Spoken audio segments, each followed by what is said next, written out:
I'm your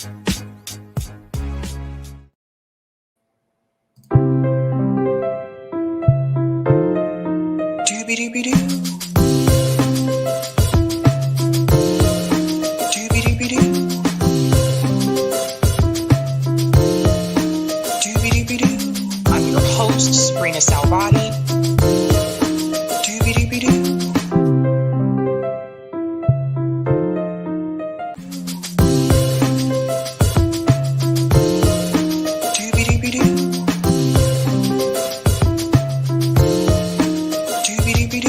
I'm your host, sabrinasalvati.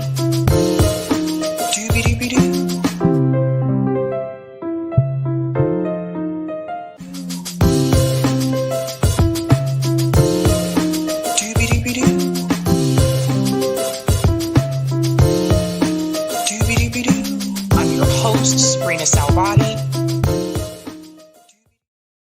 All right. Happy Thursday, ladies and gentlemen. Welcome to Sabby Sabs podcast. I'm your host, Sabrina Salvati. If you're new, I want to let you know that Sabby Sabs podcast is a part of Revolutionary Blackout Network. You can catch me there on Thursdays for the Sabby and JB show and once a month for the roundtable, which we just had. And you can catch me here on Tuesday, Thursday, Friday, and every other Sunday. Shout out to everyone watching on YouTube, Rockfin, Twitter, and Rumble. And welcome back, guys. Long time no see. I want to go ahead and give a shout out to everyone who is a Sabby patron. Thank you guys so much for your support. Let's go ahead and get those bad boys up on the screen. If you're interested in being a Sabby patron, I have 5 categories: Ultimate, Sabinators. There's also some Sabsters in the mix. Don't forget about those Sabbies. Yes, that is one of the most popular tiers, actually, is the Sabbies. And of course, members. All of their names are featured here. And you can also see their names scrolling across the bottom of the screen there on the ticker. And I want to give a shout out to new Sabby patrons. Over here, we call them newbies. Let's give it up for Janine F. Janine F, just with the F. And Lana Williams. Thank you so much. Appreciate all of you. And welcome, guys. Welcome. What is up? All right. So Max Blumenthal will be joining me. I believe he'll be here in about 5 minutes. I do want to go ahead and show you the thumbnail to break down what we are going to discuss tonight. Quite an interesting time to be in independent media, just because I feel like there's a breaking story every day, especially as we get closer to November. For those of you who are new and are not aware, this show started during the off season. So I started this podcast in 2021, and we were not obviously going into a presidential election season. So this time around, it is different for me because I started during a time when things were somewhat slow. Interesting, but somewhat slow. But tonight, ladies and gentlemen, what are we discussing? Of course, Max Blumenthal will be here, Yahoo, so I want to hear about that and a couple other things to talk about as well. We're also going to discuss, ladies and gentlemen, Barack Obama doubts Kamala Harris. Apparently, it is all coming out now, so my prediction was correct. But it's all coming out in the open. We're also going to discuss Benjamin Netanyahu lies to Congress. If you did not see that address that Netanyahu had the other day, it is absolutely cringe. I lost track of the count when I was trying to count the number of lies that he was telling. And last but not least, we're going to discuss Biden speaks out. Yes, Joe Biden did finally give a speech. It was rather odd and a little bit awkward. And we'll get into all of that. And I want to hear your opinions. I mean, what did you think about the speech from President Biden last night? It seemed a little weird to me. So we'll get into all of that as well. And depending on the timing, I may have to do this tomorrow, but depending on the timing, I also want to discuss the results for the Wisconsin ballot measures from 2023. That's the last one that we're covering for that year. And then we will start covering the ballot initiatives for 2024 that will be on the ballot this November. So one of the things I always say to people, we cover the presidents, we talk about the politicians, but at the end of the day, it's about what you can do on the local level. And ballot initiatives are one of those things. I live in a ballot initiative state. I'm here in Massachusetts, and they've actually helped us out a lot. That's how we legalized marijuana in this state. For those who are not aware, that was a ballot initiative question. So they have some goodness and there's some badness about it. Not every ballot question is good. So that's important. So I always kind of feel like even if you don't want to vote for president, if you're in a ballot initiative state, you should definitely vote for those ballot measures because that will affect you directly, especially as long as you are in that state. But it just is what it is. Let's go ahead and give a couple of shout outs to people in the chat. What is up, fam? What is up? Go ahead and smash the like if you can. Just a reminder, you can find all of my links on my website. It's sabbysabs.com. That's the one-stop shop for everything. You can find everything there. Best place to go to there. Shout out to Gup1 says support BDS. Yeah. Greetings, Tim. Vote Jill Stein 2024, y'all, and vote no to genocide. Bump Kamala. She's genocide Kamala, period. Love you, Sabs. Love you too, Tim. Greetings, Jose says, greetings from Santiago, Lima, Peru. What is up? Hello. Good afternoon, Sabby. It's afternoon for you. Welcome, welcome. Shout out to New York Varsity. The guy people want to criticize, but no one wants to debate. Max, let's go. Yeah, it's interesting. I have a question for him about that. Greetings, Patrick says, woohoo. Shout out to Lauren says, free, free Palestine. Greetings, P. Smith. Have you heard about Lotus for POTUS? I have not. Let me know. Let me know. You know I'm not good with these acronyms, but let me know. Greetings, David says, Sabby, Delta is being investigated about the cancellation. Interesting. I still have to look into that Delta story. And then also, hopefully tomorrow, I'll be able to cover the Disneyland strike, because that's huge. Greetings, CBC voter says, happy Thursday, Sabby Sabs. And Eric Red, hey, CBC, what's going on? Greetings, Teddy. Max was great at trolling the cops at the protest in DC yesterday. I saw a bit of that. Greetings to my comrade, JB. Hello, everyone. I hope you are well. And please remember to be kind to yourself during these turbulent times. Your community starts with you. I agree with that. Forehead kisses. Love you all, my fellow humans. Love you too, JB. Shout out to Hannah, says Max with a smile. Greetings, Ragin' Homo Sapien says, I'm ready. Well, welcome. Shout out to Mark. Sabby, we're speeding 100 miles an hour to Orwell land, and I don't like it. I don't like it either. I'm with you there, Mark. I am with you there. Greetings, Shalom. Melikowski changed his name from Melikowski to Benjamin Netanyahu. He may not know that Benjamin is also an Arabic name. Ben plus Jemen equals Ben plus Yemen. Benjamin means son of Yemen. I did not know that. Shalom. Yemen means south. Interesting. I feel like you guys, I learned something new from you guys all the time. All the time. I just do. Yeah. Okay. Shout out to Topher. Max live stream was based AF yesterday. Yeah, I saw part of it. Greetings, Charlie. That's my comrade Charlie. He's a part of the Boston chapter. Sabby's prediction was correct. I'm shocked. Shocked. I don't always get it right, but sometimes I do. What's up, Ravina says, I watched Mac's live stream yesterday, so Ravina saw it as well. Cloudness, I caught that round table and that was fire. Thank you. Thanks. Yeah, the round table is pretty based on RBN because you get all of us at one time. Greetings to Mike says, listener from Mexico. What is up, international community? Greetings, Bill Nye, the highest guy. You guys are funny. Netanyahu will forever be remembered as the man who tried to kill Palestine and ended up killing Israel. What do you think happens to Netanyahu after all of this is said and done? Do you think he'll stay in Israel? It makes you wonder because, again, he's not popular with his base, like with his constituency. So I wonder if he'll even stay there. Thank you for the super chat, trusting success. Kamala said protesters are Hamas. Oh, we're going to get into it, trusting success. We're going to get into it.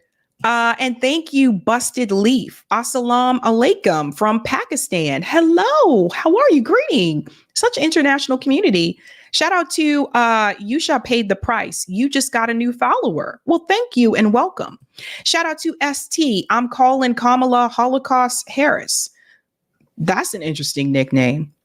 I think at RBN, I think we came up with Killer Kamala. Like, we're trying to, yeah. Shout out to Lance. Max doesn't get the credit he deserves. Dude is majorly based. I agree. And shout out to Georgia Freckles. Biden's speech was, do you think so? I heard some people saying that on social media. We're going to go through that video tonight. It was just awkward. That speech was weird. It almost seems like it was pre-recorded. I don't think it was live. All right. And I think Max is here. Whenever you're ready, Max, if you just give me the thumbs up and I'll bring you in. I think he needs a minute.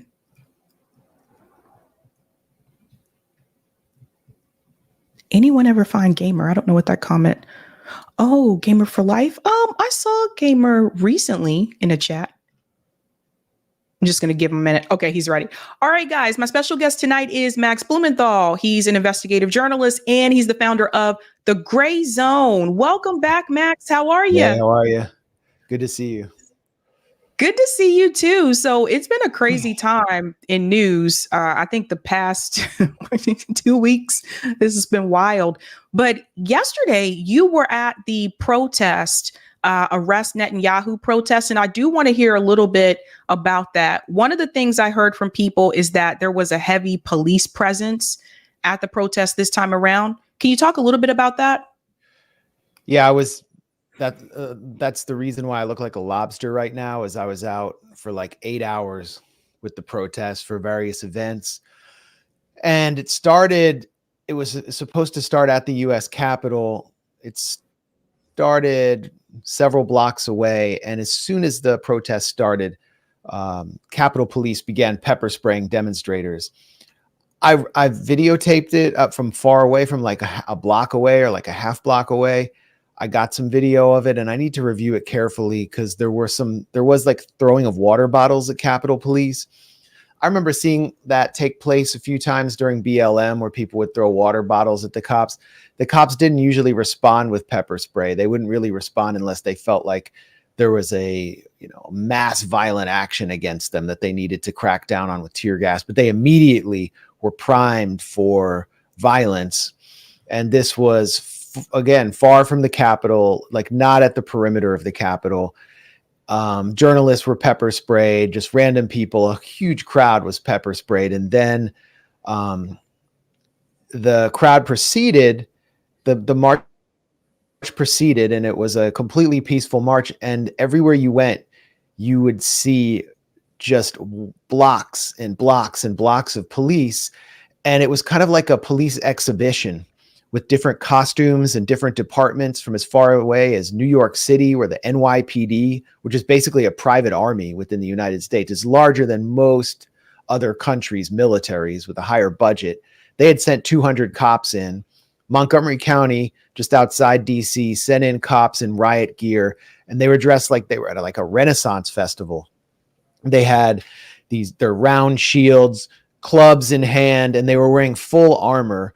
Like they should have had a coat of arms on their shields. Other police, MPD, were wearing gas masks, and the tactical divisions were out, as well as Park Police, which functions as SWAT. It's federal police in DC. And they were all wearing gas masks in 95-degree heat. It was like a sauna, and they had been instructed to keep their gas masks on. Like normally you'll see cops, if they have gas masks and they're ready for a possible riot-like situation, they have them like with their holsters on their belts, but they were ready to go. Guns were drawn with rubber-coated steel bullets ready to fire, as well as, those like 909 darts, those plastic kind of, the kind of plastic darts they shoot sometimes. Beanbag rounds were ready. I mean, they were just, it was a full-on show of force. I rarely have seen that many police out. And throughout the day, percussion grenades were fired, sound grenades were fired over the heads of demonstrators. There was a helicopter overhead at all times. And so the point of this is, and as you can also, gather this from the address itself, it felt like the real leader of the United States had arrived, and he was receiving the full works of protection from federal police and police from out of town. I mean, I was joking around with the NYPD officers. Some of them appreciated it more than others. I was asking them for directions to the Empire State Building. And basically, you consider what was happening in Washington, D.C. on July 24th and contrast it with what happened when Donald Trump went to Bethel, Pennsylvania, and an assassin's bullet missed him by his head by a quarter of an inch, basically missed altering history by a quarter inch. The official story is that the Secret Service was inept. There were not enough Secret Service officers, and they just failed to do anything to prevent him from getting to this sloped roof that was a sniper's paradise. You can also think back to January 6th, where I witnessed it. I went up there and saw a complete police stand down. Capitol Police, they had just had a few guys there, and they were shaking people's hands, letting them in. I watched them pose for selfies with people right before they stormed into the building. And the tactical squads didn't arrive till like 4 p.m. that afternoon. It was pretty obvious Netanyahu was being treated. Two things were obvious. Netanyahu was being treated as more important than U.S. leaders like former President Trump, who required more protection. And number two, the police were all told to prepare for some kind of Hamas attack or a Hezbollah attack. Like they really believed that Iran's useful idiots, as Netanyahu said, were in the street. So when I walked over to Union Station, which is a few blocks from the Capitol, to get something to eat and get out of the heat, it was completely surrounded too by Amtrak police, who are militarized like all other police departments, are federalized, and they were not allowing anyone into Union Station, which has a major food court, unless they could produce proof of their train ticket. So DC was basically Israelified for a day, and it really showed us who is really in charge. Yeah. It's ridiculous. I want to remind everyone, let's all remember who voted to increase funding for the Capitol Police. So everybody just remember that. I did see this post from you. I wanted to ask about this group.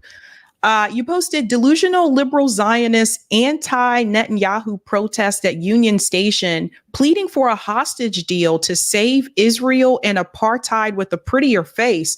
So I'm assuming she says Hamas out of Gaza, Bibi out of office. They're trying to both sides this issue. Yeah, I wouldn't say both sides. They're trying to square the contradictions of liberalism and Zionism. Israel's always been marketed to us, or used to be marketed to us, as the Middle East's only democracy, and a country that was founded on democracy but had to make these terrible choices because of the Palestinian problem. And that if they only had someone to negotiate with and a partner for peace among the Palestinians, then they could have a two-state solution and maintain their democracy. So it's a Jewish and democratic state, and it struggles to be an ethno-supremacist state and a democracy at the same time. The reality is now clear that Israel's democracy is just simply used to legislate ethno-supremacism.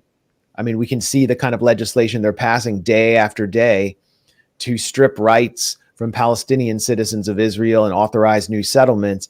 And so what you saw there with this protest against Netanyahu from the Zionist left outside the US Capitol was the sad remnants of what Israel's supporters in the Democratic Party wish were in power in Israel, making the most ridiculous statements about Joe Biden's courage and Israel and the US both being founded on equality, and that we need to get back to that, and that Netanyahu is really the only thing standing in the way.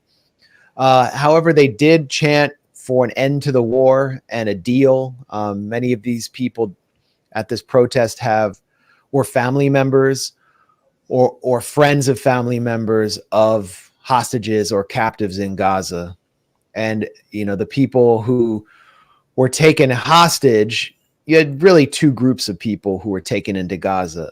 One group were the active duty soldiers who were enforcing the siege, and they tended to be either like lone soldiers, foreign soldiers who had also US citizenship, who'd gone to fight for a foreign apartheid army and to carry out a genocidal program before October 7th. They are prisoners of war. They're captives. But the kibbutzim, the kind of cooperative settlements in southern Israel on the frontier of Gaza, those people many of them are leftist, liberal or leftist. And, some of them believed in cooperation and coexistence with Palestinians, had been involved in programs like that. So these are their family members. That's their kind of cultural and political context. And it really just shows you how weak that element is, that not only that they hold very little power in the Israeli Knesset, but that no members of Congress actually came out to address this demonstration. I didn't see any Democrats from Congress actually go and show support to them. While it's true a lot of Democrats did boycott, this was, pretty weak display of anti-Netanyahu Zionist mobilization. Yeah. I agree 100%. Even with like Rashida Tlaib, I know she held up a sign for Netanyahu to see that said war criminal or whatever. But the reality is, I think Rashida Tlaib could do herself and her base more of a favor if she were to just leave the Democratic Party, make herself an independent. And it would have been great to see her out there in the streets with the protesters, just like Jill Stein was out there. I saw video footage of that. But I think Rashida Tlaib's taken more of the soft approach. There was a statement here released recently by John Kirby from the State Department, blaming Iran for funding of these protests. I want to play this really quick. We've said ourselves, the Director of National Intelligence came out publicly and said that we do know that Iran has been funding and encouraging some of the protest activity here in the United States. Some of it. We do not believe that all the protest activity out there on a daily basis is being fully funded by Iran. There's a lot of organic concern out there in the American people about what's going on in the Middle East, and most of these protests are formed and fashioned in that regard. We've said ourselves. So, Max, I haven't seen anything that proves that Iran has been funding any of these protests. Have you? No, it's a complete lie, and it would be impossible for them to do it, as far as I know. It's just a complete lie. Just on the issue of Rashida Tlaib first, I think she did what Democrats should be doing. Rather than boycott, they should have been in there holding up signs protesting Netanyahu, disrupting, holding up handcuffs, waving Palestinian flags, doing anything they can to steal his thunder, to disrupt his speech, to protest. And she also brought someone, Hani al-Madhoun, who lost 150 of his own family members in Israel's genocide, as her guest. So if you're going to be a Democrat and you're going to be in Congress, at least do that. And so I appreciated what she did Mike Johnson, the GOP speaker, threatened to have anyone arrested who interrupted Netanyahu. There should have been mass arrests. They should have. I mean, of course, that's not the Democratic Party. It's not the kind of people that it attracts. But just imagine what would have taken place if they had interrupted Netanyahu for an hour straight, taking turns.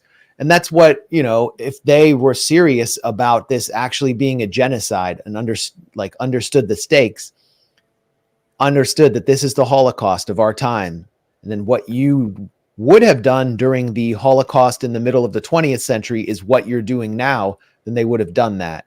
So somebody at least did it. It's kind of unfortunate. She's the one Palestinian. No non-Palestinian would do that. And so back to the Iran issue. Avril Haines, director of national intelligence, introduced this into the media bloodstream, that Iran was funding these protests. They produced no evidence whatsoever, just as they produced no evidence that Iran was plotting to assassinate Donald Trump. They relied on one anonymous human source. All the domestic Iran terror threats, if you actually examine them, are completely cooked up to the point of being hilarious. There's this lady, Masih Alinejad, who's the top, opposition figure, Iranian opposition figure in the United States. Like whenever there's conflict with Iran, they cart her out, and she comes on Jake Tapper or one of the, CNN's House Zionist, who will allow her to hold forth on how Israel should actually attack Iran. That Iranians actually want to see Israel attack Iran. Her salary comes from the U.S. government. She's basically a U.S. intelligence asset. And she was the center of another fake plot like 2 years ago, where the FBI arrested some men who were said to be surveilling her home. And according to the indictment of these men, they were going to kidnap her, drive her to the harbor in New York, and then Venezuela's military was going to pick her up in fast boats and take her to Venezuela from New York, where she would then be taken on a plane to Iran. So they're like, it's like the double whammy. They're going after Venezuela and Iran, accusing them of trying to kidnap this opposition figure and who is living in Brooklyn on the US government's dime.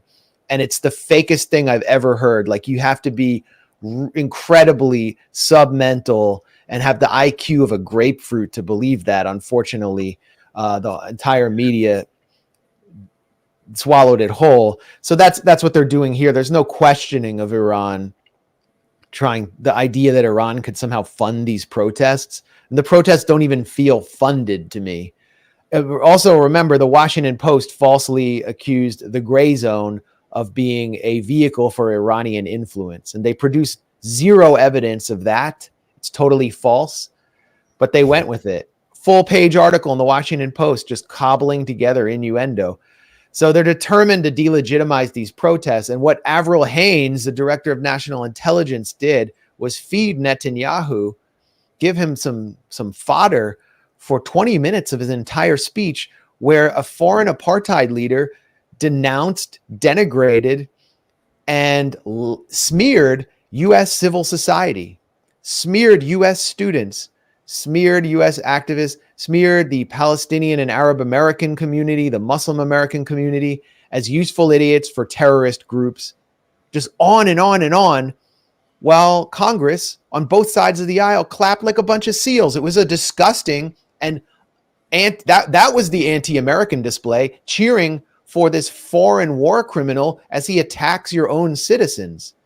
And it was, Avril Haines gave him all the ammo he needed. It's just, it's a complete mess. And for me, like when I saw it, I couldn't even watch the whole thing because I was like, it was just lie after lie. And I was like, I can't finish watching this. But to me, it's just like, imagine if that was Vladimir Putin or Xi Jinping. There would be no standing ovation. Well, of course not. There are adversaries. They're the official enemy. Netanyahu's part of his job is to convince Americans that the U.S. and Israel have shared values. And not just that, but that somehow Iran is going to stage some kind of takeover of the West this this country that's been under siege and under attack, that has risen from having a mostly impoverished rural population to being industrialized despite constant sanctions and siege, whose military budget is probably, like less than the NYPD's budget or around that level, that it's going to be able to rampage across the West unless Israel stops it. And that was Netanyahu, the logic Netanyahu put forward as he received over 50 standing ovations, that Israel is needed, that Americans need Israel to stop Iran from coming here. We'll all be speaking Farsi tomorrow if it isn't for Iran. Unfortunately, thanks to the funding of our education system, so many Americans require numbers on their McDonald's menu because they can't read well enough in native English. But we're supposed to be afraid that Farsi is going to become our official language. That's Netanyahu's logic, accepted particularly by the Republican side of the aisle. Yeah, it's really interesting. I spoke to Professor Morandi. I'm not sure if you've interviewed him, Max, but he's in Tehran. You know what I'm talking about. You're familiar with him? Yeah. Well, we've been interviewing Mohammed for years at the Gray Zone. Yeah, he gave me a totally different perspective of Iran and what Iran wants. And you would never see them invite Professor Morandi on corporate meet. Like, he would never be invited onto MSNBC or CNN. And the American people really need to hear from people that live in Iran. And I feel like there's a lot of people, this is changing, but I do feel like, especially it was heightened more during 9/11. I feel like a lot of people just have no idea like what Iranians want or what Iran is about. They just listen to the propaganda from corporate media and assume that they're all terrorists. Well, actually, Mohammed Morandi gets to be interviewed by the BBC occasionally. He was on Piers Morgan, and he's often on Al Jazeera, and Al Jazeera is not necessarily a friendly network to him for various reasons. So he gets into mainstream media, and he presents a pro-sovereignty, you could say maybe nationalist Iranian view that many Iranians of different political stripes with different political perspectives, who are not just, for example, IRGC supporters, believe, because they don't want their country to be destroyed, as we saw with the dirty war against Syria, whether or not they agree with the clerical wing of their government. So, and what happens when he gets on these networks is the talking points get put forward and he destroys them so handily that there's obviously a fear in US media of having him on. And you'll see, like when you watch CNN, whenever Iran is discussed, there's never anyone there to present the view that is held by the majority of Iranians in Iran. It's always the view of the monarchist Iranian diaspora or of the neocons who want to destroy the Likudnik wing of the Israel lobby that wants to just destroy Iran, that wants to go to war with Iran. They're interchangeable. The monarchists and the neocons, they're basically the same. They just might look different. That's all you're going to get in US media. So we started hosting Mohammed years ago at the Gray Zone to put forward for our viewers a different view that they needed to hear, because that's the whole point of alternative media, is to just present an alternative. But it's something that's much more authentic than you'll hear, which is really just like the view of Westwood in Los Angeles and the view of the CIA.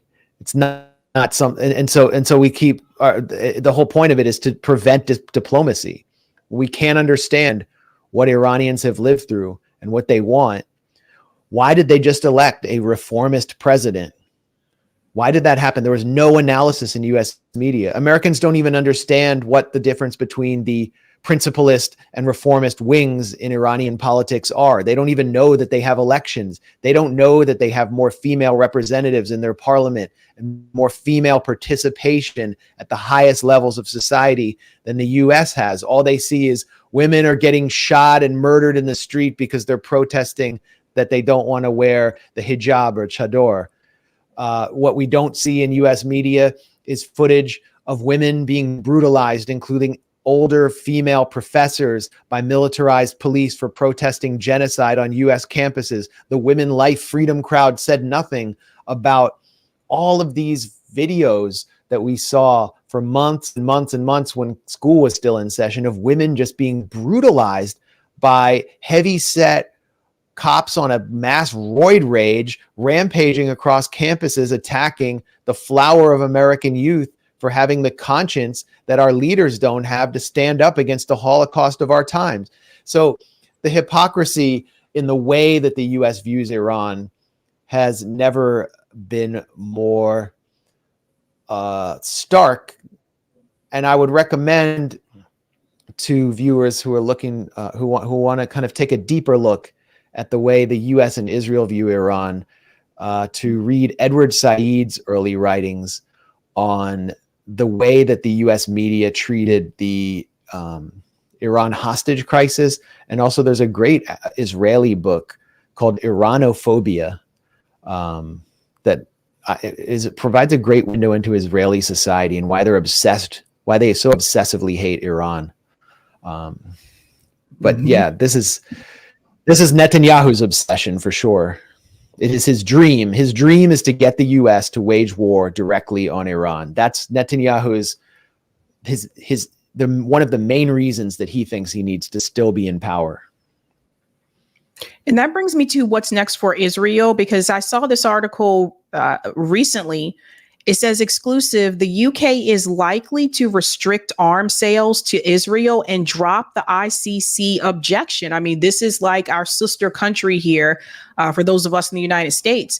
Do you think this would have any push on the US government if the UK does do this, if they restrict those arms to Israel? Well, it would be remarkable to see Keir Starmer enact such a policy after running on his support for the Israeli genocide in Gaza. Keir Starmer obviously did that because he's craven, he's highly ambitious, he didn't want to be subjected to the kind of political assassination that Jeremy Corbyn experienced.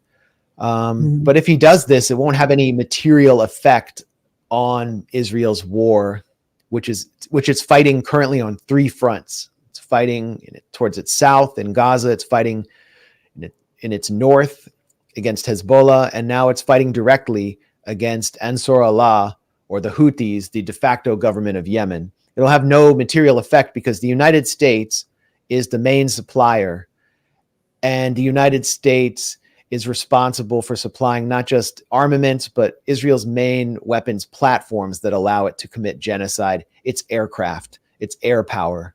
Israel without air power would not exist for another 24 hours. It certainly wouldn't be able to exterminate so many families and children. And then there's Germany. If Germany announced an arms embargo, Israel would be in big trouble. Not a lot of people know Germany supplies 47% of arms exports to Israel. And so we're not just talking about armaments, including some fairly sophisticated missile targeting systems. We're also talking about Dolphin-class submarines. We're talking about cruiser-class boats, smaller boats that Israel uses to besiege Gaza from the west. If Germany did that, yeah, Israel would be in big trouble. But the lifeblood of Israel's genocide machine comes from Berlin and Washington, and not London, although it would be a powerful symbolic move. I think so too. I'm thinking about this ICJ ruling recently where they have finally acknowledged that Israel is an apartheid state and an occupation, and they've called this out. And from what I read, from what I understand, this is separate from October 7th. Apparently, this is a different case that was brought forward to the ICJ. Do you think that will have any bearing on some of the other countries that are still supporting Israel, maybe have lukewarm support for Israel? The fact that the ICJ is now talking about the apartheid and the land grab in the West Bank, because that's somewhat separate from what's happening in Gaza. Yeah, the ICJ decision definitely makes the argument easier at the official level in the halls of power across Western Europe. It's having no effect in Washington. but it makes the argument easier that Israel is an apartheid state and should face sanctions and arms embargoes. Whether Western Europe can actually enforce that decision, whether they want to, and we also need to consider the political winds there, which are not exactly shifting in the direction of the left, except maybe in France. There's no enforcement mechanism, period. So it's still a symbolic decision. It's an important decision. And it's the result of years and years of Netanyahu running unchecked. Netanyahu openly stated for the first time after October 7th, when I mean for the first time, I mean for the first time, period, that there will be no two-state solution, that he will actively fight a Palestinian state, and that his value to the average Jewish Israeli voter is as the person who will stop a Palestinian state from ever coming into being. The Israeli Knesset voted overwhelmingly with almost no opposition to reject a Palestinian state and any process that allows a Palestinian state. This happened this month. So the Oslo Accords that the U.S. had always been pushing as this phony peace process, one of the main architects of the Oslo Accords, Martin Indyk, died just a few hours ago. And I think his death is sort of iconic because we've just witnessed the final death of the Oslo Accords with this ICJ decision. The Oslo Accords were created to generate a process that would never lead to peace because the process was endless. It never forced the Israelis to assign borders, to present a map at negotiations. So they would never set final borders. They would never allow for a plan for a Palestinian state to ever be negotiated on. They just say, let's just keep negotiating. We want peace. And meanwhile, we're announcing 10,000 new settlement units in Bet El and 5,000 new settlement units in Ariel. And they'll just keep building new settlement units while saying they want peace. That's gone. So now we can see Israel for what it truly is, which is just an expansionist settler colonial entity enacting a system of apartheid and using genocide as a tool to consolidate their hold over as much land as possible. The maximum amount of Palestinians and the minimum amount of territory. And that means when we talk about the minimum amount of territory, it's going to be, we're talking about camps. We're talking about high-tech, heavily fortified Indian reservations. That's the plan for Gaza going forward. And that's what the West Bank essentially is right now. We don't pay enough attention to the West Bank, but the West Bank is hell right now for its inhabitants, particularly in the smaller villages. And this is all because of Oslo. This whole thing is because of Oslo. The smaller villages are in, according to Oslo, Area B and Area C, and those do not have Palestinian autonomy. So the Israeli military is king. The Israeli military dictatorship rules there. And they've given the settlers American M4 Colt rifles, and they've given them uniforms, like just straight up fanatics. It's like basically giving the Klan a police badge and an automatic weapon. And they go into the Palestinian villages and terrorize their residents until they leave. And then they start building little, settlement encampments to tell them that you can't come back. And that's part of the process of ghettoization, clearing out the rural population, pushing them into urban areas, then turning those urban areas into kind of reservations or camps. That's what Israel's plan is for Gaza, which doesn't really have much of a rural, it doesn't have much rural area because Gaza already is this kind of reservation camp canton where everybody had already been pushed from southern Israel starting in 1948. So the results are going to be horrific. And that's what I want to emphasize here is whenever there's a ceasefire, that's not the end of the war. That's not the end of the ethnic cleansing. Israel intends to keep troops in Gaza. That's why we see all these breakdowns in the negotiation over the ceasefire, because Israel wants to keep troops in there. It's building a military base between the north and the south called Netzarim. And it's going to use those troops and its presence to try to further ghettoize people into what they call security zones, again, which are camps. So I don't even know if the term apartheid is sufficient to describe the horror of what we're about to witness.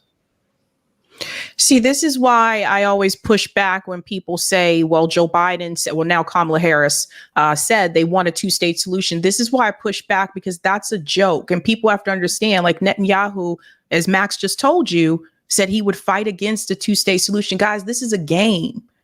So like our government, like when you hear them make those statements, that's a game.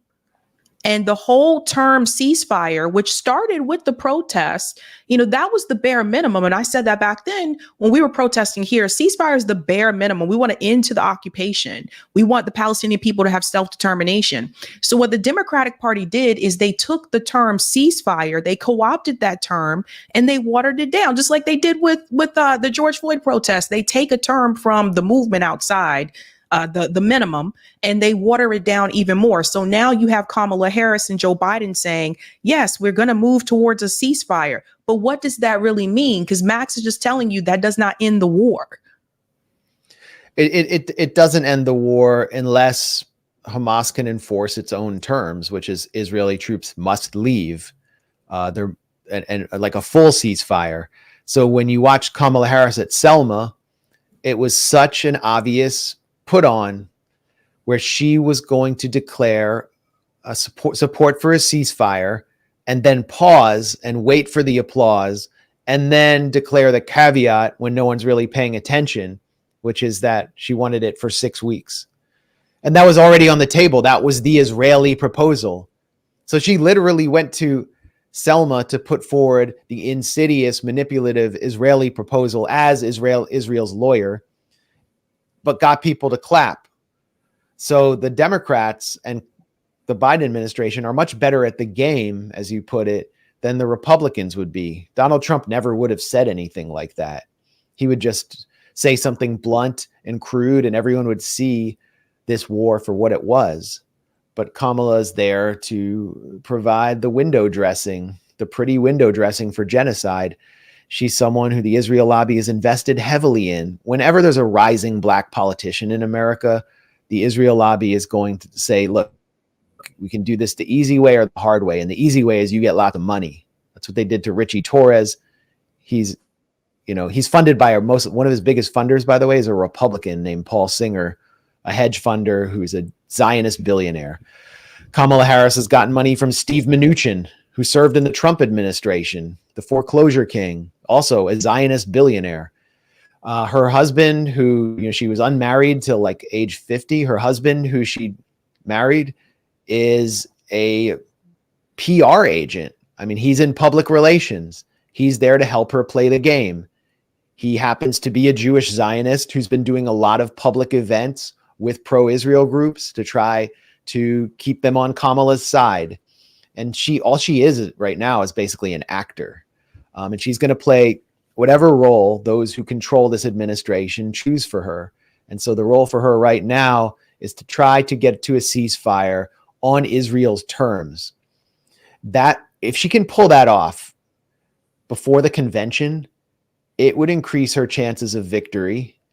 And the public, except for those who are hardcore, who watch Sabby, Sabs in the Gray Zone, who are really paying attention, or who, are Palestinian and really follow what's going on because that's where their families are, will not be seeing what Israel's trying to do to Gaza after the ceasefire, which is, as I said, to further ghettoize the ghetto. And so I think it's important to reject anything short of a real ceasefire, reconstruction for Gaza, allowing people to stay there. It's going to take 20 years to reconstruct it, and allowing them to choose who they want to have serve them. And the fact is, Hamas has a very large grassroots constituency, the largest of any faction in Gaza. You won't see this in U.S. media, but under bombardment, under siege, under this genocide, Hamas's municipal workers have continued to provide services, including schooling and sewage treatment, to try to keep people alive. So if they're so terrible and evil, how are they able to do that? Would this take place in a U.S. city? We're not under siege here. We're not under bombardment, but in some parts of U.S. cities, there's no clean water. So again, just backing up to what I was saying about Kamala versus Trump.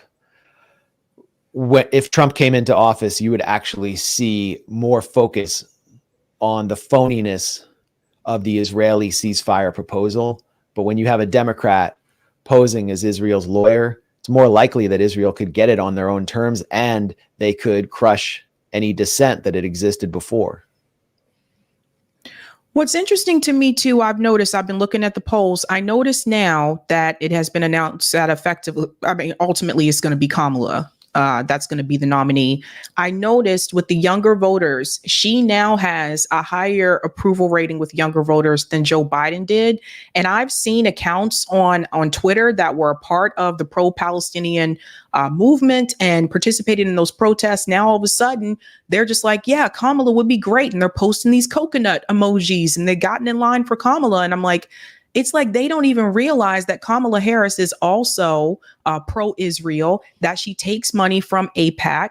I mean, she's no different than Joe Biden when it comes to the Israel position. So I don't understand how the message got lost here, but it reminds me of going back to the George Floyd protests. I feel like this similar thing happened where after Donald Trump lost, all of a sudden, a lot of the protesters went home because as if police brutality ended because a Democrat won and Trump wasn't in office. And I feel like, so there's a disconnect. Something happened here with the younger group where they don't understand that Kamala Harris will be doing the same things as Joe Biden. She will still give arms to Israel. Why do you think that happened?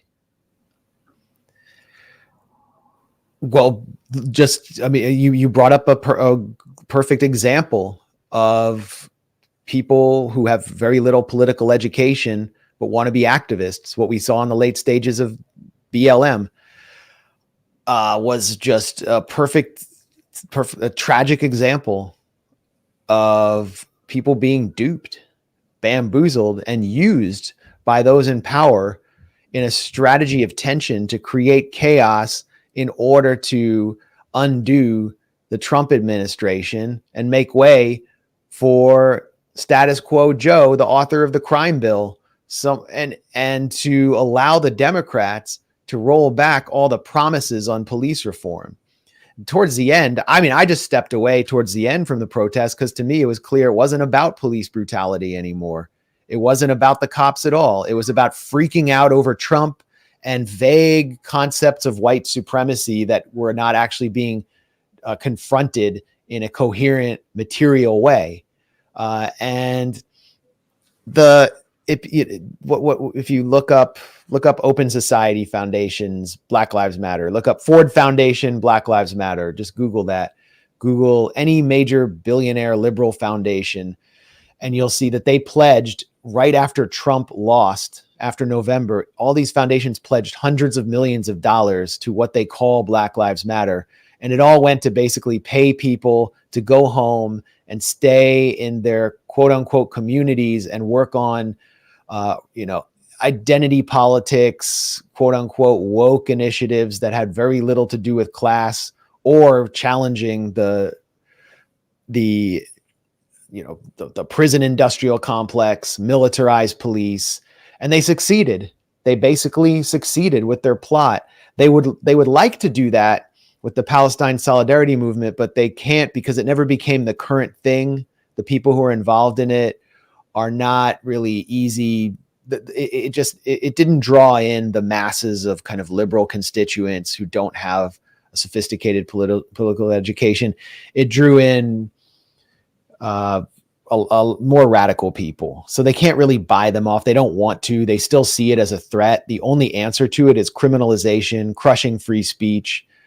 And I think it will continue through the Democratic convention. I don't think people are fooled anymore. The mood that I felt, which is potentially dangerous because it can lead to irrational decision-making. And, and I witnessed it, some very self-destructive propaganda moves, was just raw, visceral anger at the welcoming of Netanyahu and of the genocide that's taking place. This is a generation that has been formed for the last 9 months, taking in images day after day of burned children and hearing lie after lie after lie transmitted from mainstream media. So they were out in the streets, not just seeking anyone to scream at, the cops, then some bystanders. If I saw people try to engage bystanders and convince them, and it was like, you're talking to someone coming out of Union Station. Chances are you're basically talking to the TV. They're just going to say what they hear on the TV, and people would become furious. Like, how can you just say what I just heard on CNN? Well, it's not their fault. They don't spend all day watching the Gray Zone and debunking propaganda. So that anger is definitely going to carry through the Democratic convention. And I think we're in a different era. I don't think we're going to see the polarization within the Democratic Party go away once Kamala is elected. It's just the people with less political education who are fooled by like all the brat memes that have you seen that? It's like one of the most cringeworthy things I've ever seen, where Kamala is brat. It's like this song by this singer, this really cheesy song by this singer, Charlie XCX. Yeah. I mean, maybe I'm sounding like a boomer, but I looked up what is brat? Like, what does she mean by brat? And she's like, it's someone, a chick who's sloppy and messy and drinks too much, but at the end of the day, she's just doing her thing and being herself. And I'm like, that's what you want to market the next president as? This is like sillier on some levels than Sarah Palin, definitely sillier than Dan Quayle. I mean, I'm thinking of all these silly figures who rose up in the past. But it's also kind of disturbing because she's still presiding over a genocide, and you're just like, yeah, well, she's brat. She just met with Netanyahu. She just pressed the flesh with Netanyahu. I have a suspicion. Obviously, we know Joe Biden is not well. And I think the question a lot of people had is, well, if he's passing it over to someone else not running for re-election, why doesn't Joe Biden just resign right now? And I believe that the reason why he doesn't want to resign now is because if he does, then people will connect the genocide to Kamala Harris. Right now, most people, I think, connected to Joe Biden because he's the president. But I think if he were to resign now and we still have a couple of months until November, then people would connect it to her, although they should connect it to both of them. But I am noticing like some people are just not making that connection. And I wonder if that's why he's not willing to resign. I mean, as I said before, I think Israel's going to be allowed by the U.S. to walk away from Gaza without walking away. I can go even deeper into why I think that. I mean, if you look at the regional picture, but I think Joe Biden is staying in office, number one, because he believes that he can do it. He believed that he could do another term. And number two, because he's most concerned about his legacy. And it would be terrible for his legacy to not finish out his term. I think he can finish out his term, but I could be proven wrong. And when you're campaigning and you're out on the trail, especially against like an animal like Trump, who's just, he just like feeds off of the energy of these rallies. He held 2 times more rallies than Hillary Clinton. And the Democrats are just, with Trump, they always lean on TV. Like they lean on paid advertising. The Trump has basically ceded the airwaves to the Democrats. Joe Biden just couldn't keep up. It's exhausting. It would be exhausting for me. Like when I go on book tour, I'm like destroyed by the end. So I can't imagine what it's like being in your 80s and being on the campaign trail. So now Biden can basically take his naps. He can get, therapy treatments. I don't know what they do to him. They can modulate his cognitive enhancement drugs much more effectively. There's nothing very unpredictable about his schedule, and he can finish out his term. And it's really, the other issue is if Kamala somehow came in and Biden resigned, where would that place the people running this war? The 3 horsemen of the apocalypse running this war: Tony Blinken, Jake Sullivan, and Brett McGurk. And there might actually be some friction there, but I would assume that they would just simply continue to take control of the war. And those figures have not gotten enough scrutiny from our media and enough pushback. It's all on Biden's shoulders. So he's definitely taken the fall.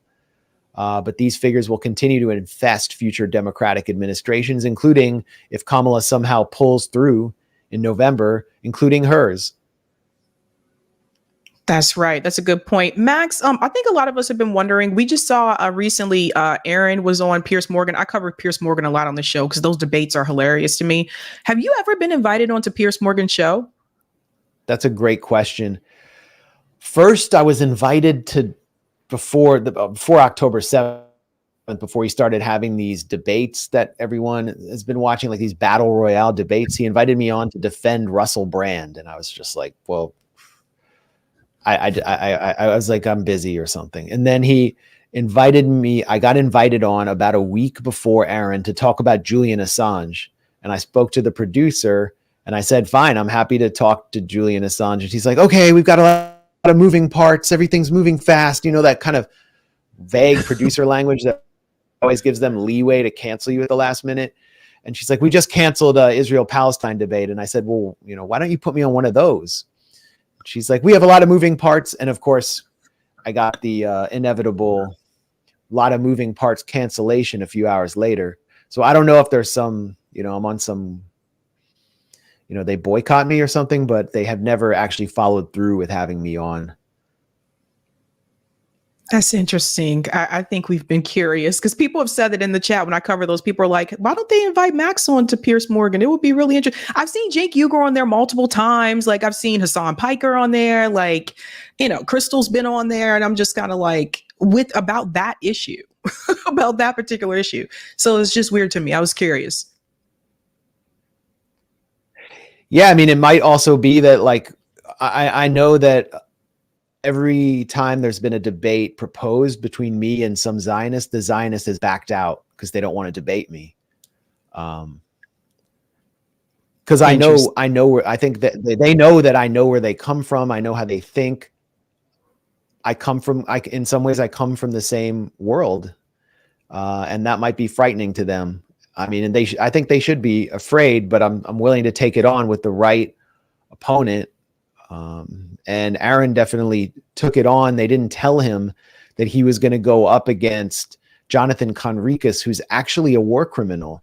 This is the Israeli army spokesman who presided over the Al-Shifa hospital invasion, the first invasion of Shifa in November, when they raided the hospital, and he actually planted weapons, was exposed first by me, planting weapons for reporters to see, and then moving the weapons to make them more dramatic, adding weapons. And CNN followed up on my tweets exposing that and actually did a whole article about him planting weapons there. But we've seen what's happened to Gaza's healthcare system. Jonathan Conricus was seminal in orchestrating the attack on the first major Gaza hospital. And now he's put on Piers Morgan as sort of like a pundit, a pro-Israel pundit to debate Aaron. And Aaron I don't think he got sufficient warning that this was going to be his opponent, but I think he wound up pushing back pretty effectively and calling for the two Zionist propagandists up against him to be de-radicalized. Yeah, I did not make the connection that was the same guy, but this all makes a lot of sense now. I looked into a little bit of things about Piers Morgan too, because his boss or his former boss was Murdoch, right? So Rupert Murdoch. And even though he's not, I guess, like a part of Talk TV anymore, when he left Talk TV and he decided just to focus on Uncensored, I looked that up and I saw that is still technically a subsidiary of Rupert Murdoch's other company. So he's still kind of with Rupert Murdoch. That's interesting. Yeah, that's interesting. I mean, and Rupert Murdoch, he's sort of passed the torch to his two sons, but he remains a towering influence, not just in UK politics, but in the US. There were reports that Rupert Murdoch wanted Doug Burgum as Trump's VP in order to control Trump. He didn't want JD Vance because Vance had been too unpredictable, especially on foreign policy. So, I mean, but Piers Morgan is Piers Morgan. And the way that he functions is he conceals an establishment agenda behind the veneer of debate. But ultimately, he's always pushing on the side of the establishment. He's always providing momentum to the establishment. And the way that Jonathan Conricus's identity was kind of concealed from viewers, so they didn't know that this is a guy who's been heavily involved in the crime of the century, and that he was just there kind of like with a t-shirt on Zoom, debating, when he should have been in a he should be, if we were in charge, he would be extradited and put in a supermax prison in general population. But that's not going to enter the consciousness of a Piers Morgan viewer. And it's also the idea that this is a debate, that there are equal sides with equal legitimacy, that the Palestinian struggle can somehow be equated with Israel's occupation. It's in itself, the format in itself is a form of propaganda. I agree. One more for you, Max. You mentioned the Washington Post smear piece. I'm curious, like, for the journalists that write these smear pieces about the gray zone, have you ever met any of these journalists in real life? Yeah, well, the first journalist who was preparing to smear us, Liza Devoskin, I think you might have played this. We called her live on our live stream, and it didn't work out very well for her. And I asked her to discuss her own ideological proclivities and origins, and how she got to this place where she was going to write a piece attacking us as October 7th denialists, because we were exposing facts about, for example, the Hannibal Directive, how Israel killed its own citizens on October 7th, how we had been exposing the lies Israel was spreading about beheaded babies and mass rape. And she wanted to call us denialists, implying that we were Holocaust deniers. And we had found, or I think it was Ali Abunimah from Electronic Intifada, had found that she, when she was at Columbia University or Columbia Journalism School, had written in the school paper, The Spectator, that Palestinians were a stateless, nomadic Bedouin people with no national identity before Israel was founded. And so I questioned her about that. And I said, "Are you a Zionist?" And she said, "Excuse me? Excuse me?" It's like, everybody wants to know everything about me. Is Iran behind me? What do I believe in? I'm transparent. Like, that's the thing. That's why people trust alternative media, I think, or independent media. Is we put it all on the table. We say what we truly believe. But she was just horrified that I would ask if she had any ideology at all. And it's relevant. It's actually very relevant now for every Jewish journalist who is working in mainstream media, because I know how we were raised. We were raised in an environment where we were encouraged to be Zionists. We were offered free trips to Israel coming out of college. We should know if they're Zionists or not. Because if you're covering like the arts or sports or something, it's not relevant. But if you are covering Israel-Palestine or U.S. politics where Israel-Palestine is a major issue, we should know if you're a Zionist or not. We should know what you actually think. And she refused to answer, and she refused to discuss with me the Hannibal Directive. And I said, this is all on the record. You can quote anything I say. And I laid out the facts on the call, and she didn't quote anything. And then they came back at me with a piece where the reporter, I never even received any email from him asking me for anything, which is completely unethical and displays malicious intent, where he accused us of being an information warfare vehicle funded by Russia and Iran, which is completely false. And he put forward no evidence in the article. So it shows you, the Washington Post is failing. And I can't wait to see all of the journalists empty their desks at the Washington Post. I have no sympathy. It's failing.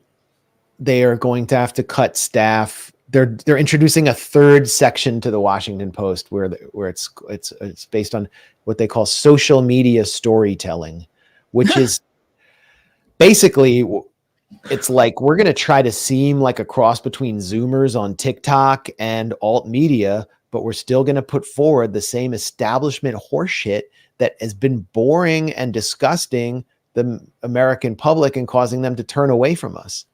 Like, imagine waking up and being like relatively politically conscious, and you open the Washington Post and there's a full page article about the gray zone with all this innuendo about this site that they call Fringe that you've probably never heard of, and how Iran and Russia are somehow secretly behind it. And like, why do you even want to read about that? How does that even relate to your daily life? But that's what the Washington Post does, because they're such a slave to the 3-letter agencies and the Wall Street oligarchy, and they're failing. So they're, in some ways, they're jealous of us and they're out to get us.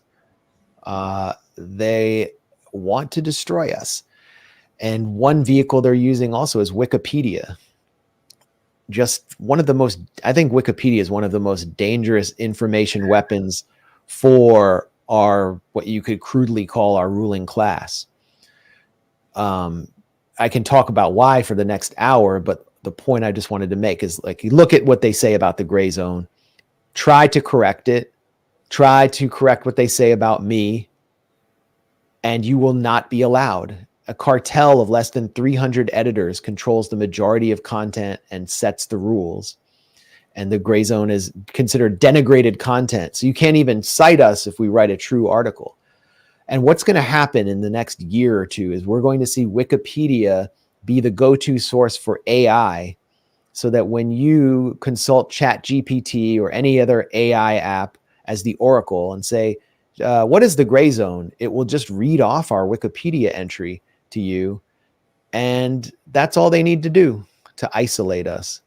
And that's the agenda, the censorship agenda, the soft censorship agenda, I think, for all alternative media sites and podcasts that challenge power in an authentic way. I wasn't even allowed to use Wikipedia as a source in grad school. Yeah. So that should tell people something. Like, it doesn't count as a verified source. Well, Max, thank you so much for coming on. Anything coming up cool for you or the Gray Zone? We're thinking about doing something in Chicago, like a live show, but logistically it's not clear that'll be possible. But yeah, I think I just want to encourage everyone to go and be a part of the protests in Chicago, because that's the media isn't covering the genocide anymore. They've moved on to the campaign and the horse race, and we need to force the issue. We need to keep the pressure up. Netanyahu spending 20 minutes smearing us and denigrating us is a big win. It shows that we've gotten into his head, and it shows that we've gotten into that we're not going away. So there needs to be a major presence at the DNC, particularly if the genocide is continuing. So we're going to do what we can to support that. I mean, I plan to be there one way or another, but if we can do like a live show and, help give people somewhere to converge away from the convention, we're looking into that. That's awesome. I know Nick will be there with Shama Sawant with Workers Strike Back. So Nice. That sounds great. Great. Well, thanks for having me on. Great seeing you. Thank you. You too. Bye. Peace. All right, guys, that was Max Blumenthal, again, founder of The Gray Zone. We always learn something pretty cool and new when Max comes on. All right. We do still have, I think we have three more stories for you guys. I think the first one might make you laugh. Let's go ahead to some of the comments first. Thank you so much. Shout out to Julian Coleman for becoming a Sabby member. Give Julian a big whoop whoop in the house. Thank you, Cowpoke Ranch. Laura Kelly for president. You know what, Cowpoke, you really want me to look at this Laura Kelly person? Because I remember you from last time. Cowpoke says Laura Kelly for president. Thank you for the super sticker, Lee A. Royster. Thank you so much. Shout out to H. Luco, says hello from Amsterdam. H has been a member for 8 months. Welcome. I'm telling you, the international community around here is pretty based. Julian, hey, Sabby, have you been following Bill S1053 here in Massachusetts to create a commission for lineage-based reparations? Yes, I have. Still time to push House Chair Mike Day to report favorably. July 31st is the deadline. Thank you for the reminder about that. But yes, I have been following that. Shout out to Wise Guy. Don't know about you, Sabby. Iran just Venmo'd me the money. I assume Wise Guy is joking. Shout out to Harmony. Thanks, Sabs, for all you do. You are welcome. Thank you, Peter. Thank you guys for doing what you do. You are welcome, Peter. Thank you, CM. Hit the like button. Go ahead and do that, guys. And thank you, Denise. This Netanyahu show was distasteful. The American Congress, corrupted, immoral politicians. Where is this going, Sabby and Max? It is so depressing and it's scary. Yeah, it is. I feel like Israel has lost on the world stage. Their reputation, I think, is ruined. I don't think that reputation can be rebuilt. You know, let's go to that comment on Rockfin, Eric. Yeah. Shout out to JVB. Thank you for the tip on Rockfin. Max and Sabby, thank you for your journalism. Gives me hope for humanity. You are welcome, JVB. Based. All right, guys, if you haven't had a chance to do so, smash that like button. If you're new, don't forget to like, sub, and share. And we're moving on to our first news story. So something happened last night, and I just, this video to me looked really weird. So Joe Biden finally decided to show his face to let people know that he's alive, because there was, some rumblings going around. People are like, why haven't we seen Joe Biden? Where is he hiding? All that kind of stuff. So he made an address to the nation last night, which was supposed to be live.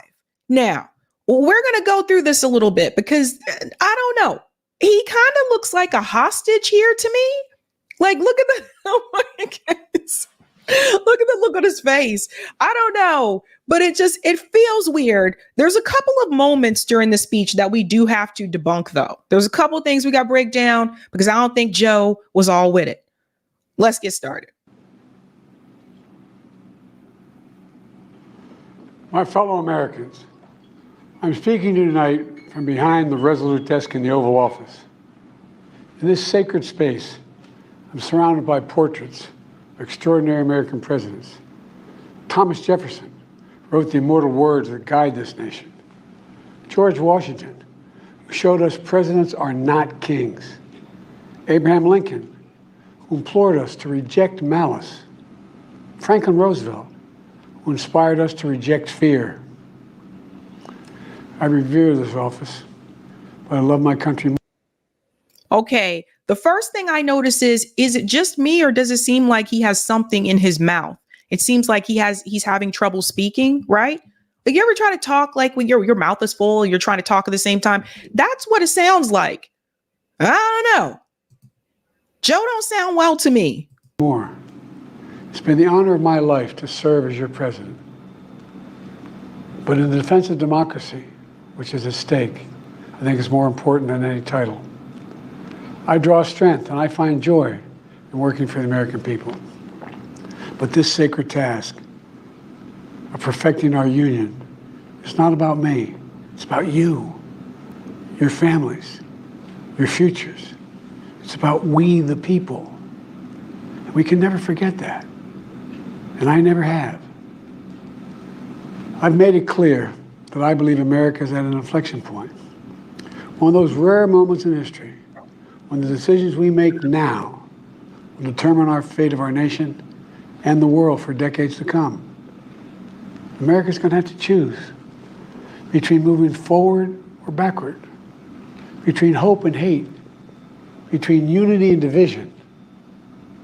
We have to decide, do we still believe in honesty, decency, respect, freedom, justice, and democracy?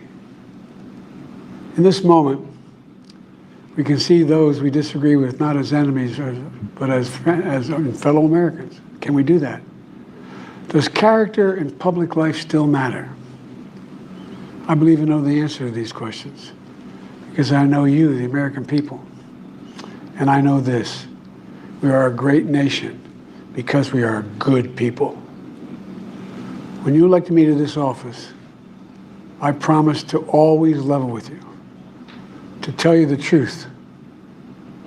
And the truth, the sacred cause of this country is larger than any one of us. And those of us who cherish that cause, cherish it so much, a cause of American democracy itself. We must unite to protect it. You know, in recent weeks, it's become clear to me. Has he done a good job of telling us the truth? No. This feels like a hostage video. Sit down and record this video now. I should have made a poll. First of all, do you guys believe this was live? Because the impression that I got from this, it seemed like it was pre-recorded and they tried to premiere it as a live. You know, they try to pull like a YouTube okey doke. I don't know. I need to unite my party in this critical endeavor. I believe my record as president, my leadership in the world, my vision for America's future, all merited a second term. But nothing can come in the way of saving our democracy. That includes personal ambition. So I've decided the best way forward is to pass the torch to a new generation. That's the best way to unite our nation. You know, there is a time and a place for long years of experience in public life. There's also a time and a place for new voices, fresh voices, yes, younger voices. And that time and place is now. Over the next 6 months, I'll be focused on doing my job as president. That means I'll continue to lower costs for hardworking families, grow our economy. Pause. So here we go with the lies, right? Like lowering the costs and things like that. Like you guys see this every time you go to the store. You know what the prices are. You can see with your own eyes and also with your own pocket, right? So this is just really, really interesting to me. Notice what he does here. Instead of saying, you know, there are some that have concerns about my health, or there are concerns about my health, and that's why I'm deciding not to run for re-election. He goes, I've decided just to pass it on to the younger generation. So this is right after he told you he's being truthful and honest with you during his presidency, right? Okay. I'll keep defending our personal freedoms and our civil rights, from the right to vote to the right to choose. I'll keep calling out hate and extremism. Make it clear there is no place in America for political violence. Really? So he says he's going to call out hate and extremism? Not if it's Israel, though. Israel's allowed to hate and defame and, you know, smear protesters and the Palestinian people and degrade these people. Israel's allowed to do whatever it wants to do. So the hate and that rhetoric doesn't apply to them. Any violence ever, period. I'm going to keep speaking out to protect our kids from gun violence, our planet from climate crisis that is the existential threat. And I will keep fighting for my cancer moonshot so we can end cancer as we know it, because we can do it. So here we go with the end cancer thing, right? Yes, I would love for cancer to, you know, for there to be a cure implemented for cancer.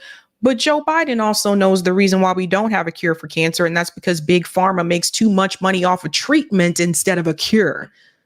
That's a big part of it. So as long as people continue to get sick, whether it's through your food, whether it's through your water, whether it's genetic, as long as people continue to get sick and there's treatment but no cure, that is very profitable for Big Pharma. Think about that. So he knows this. This is another, like, what are you talking about, man?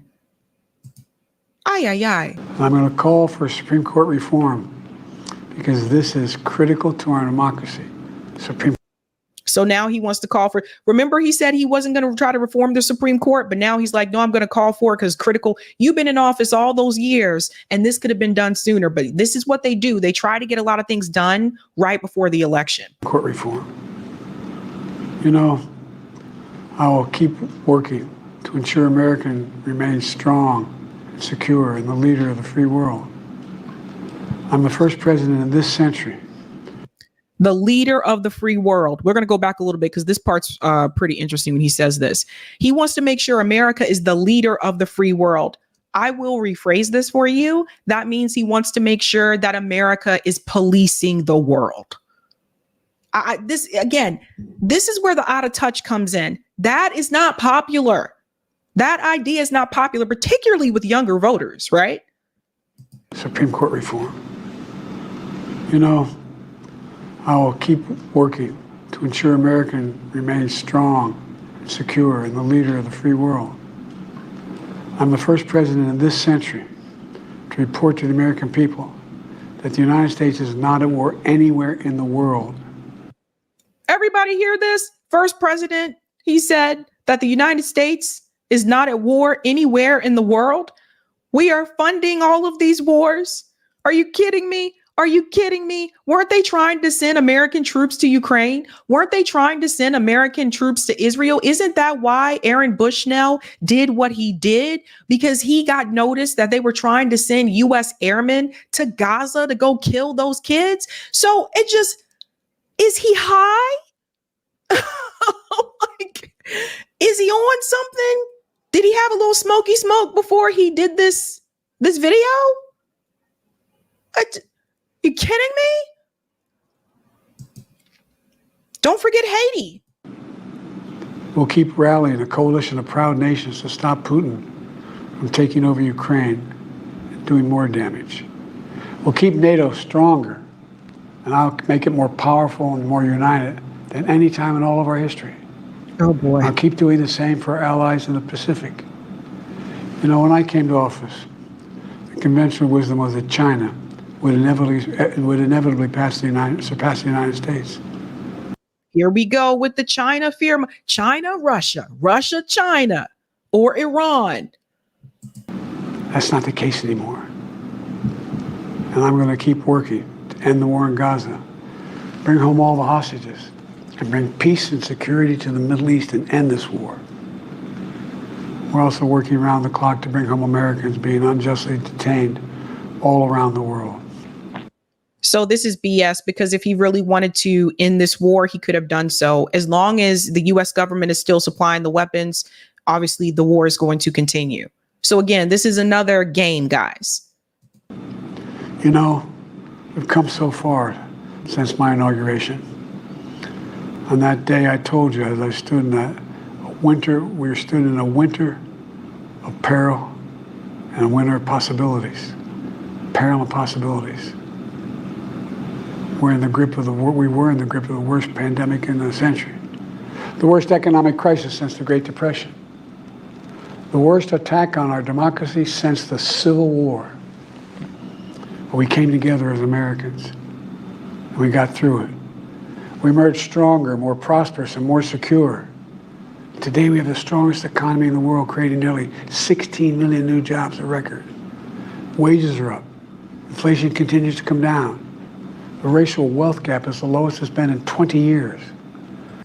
I showed you guys the wealth gap the other night. I showed you the racial wealth gap the other night. So you guys, oh my goodness. You guys know, I told you the unemployment numbers, and I told you about the layoffs, that the Financial Times, they reported this in March, that we were seeing 2008 economic numbers. Like, that's not cool.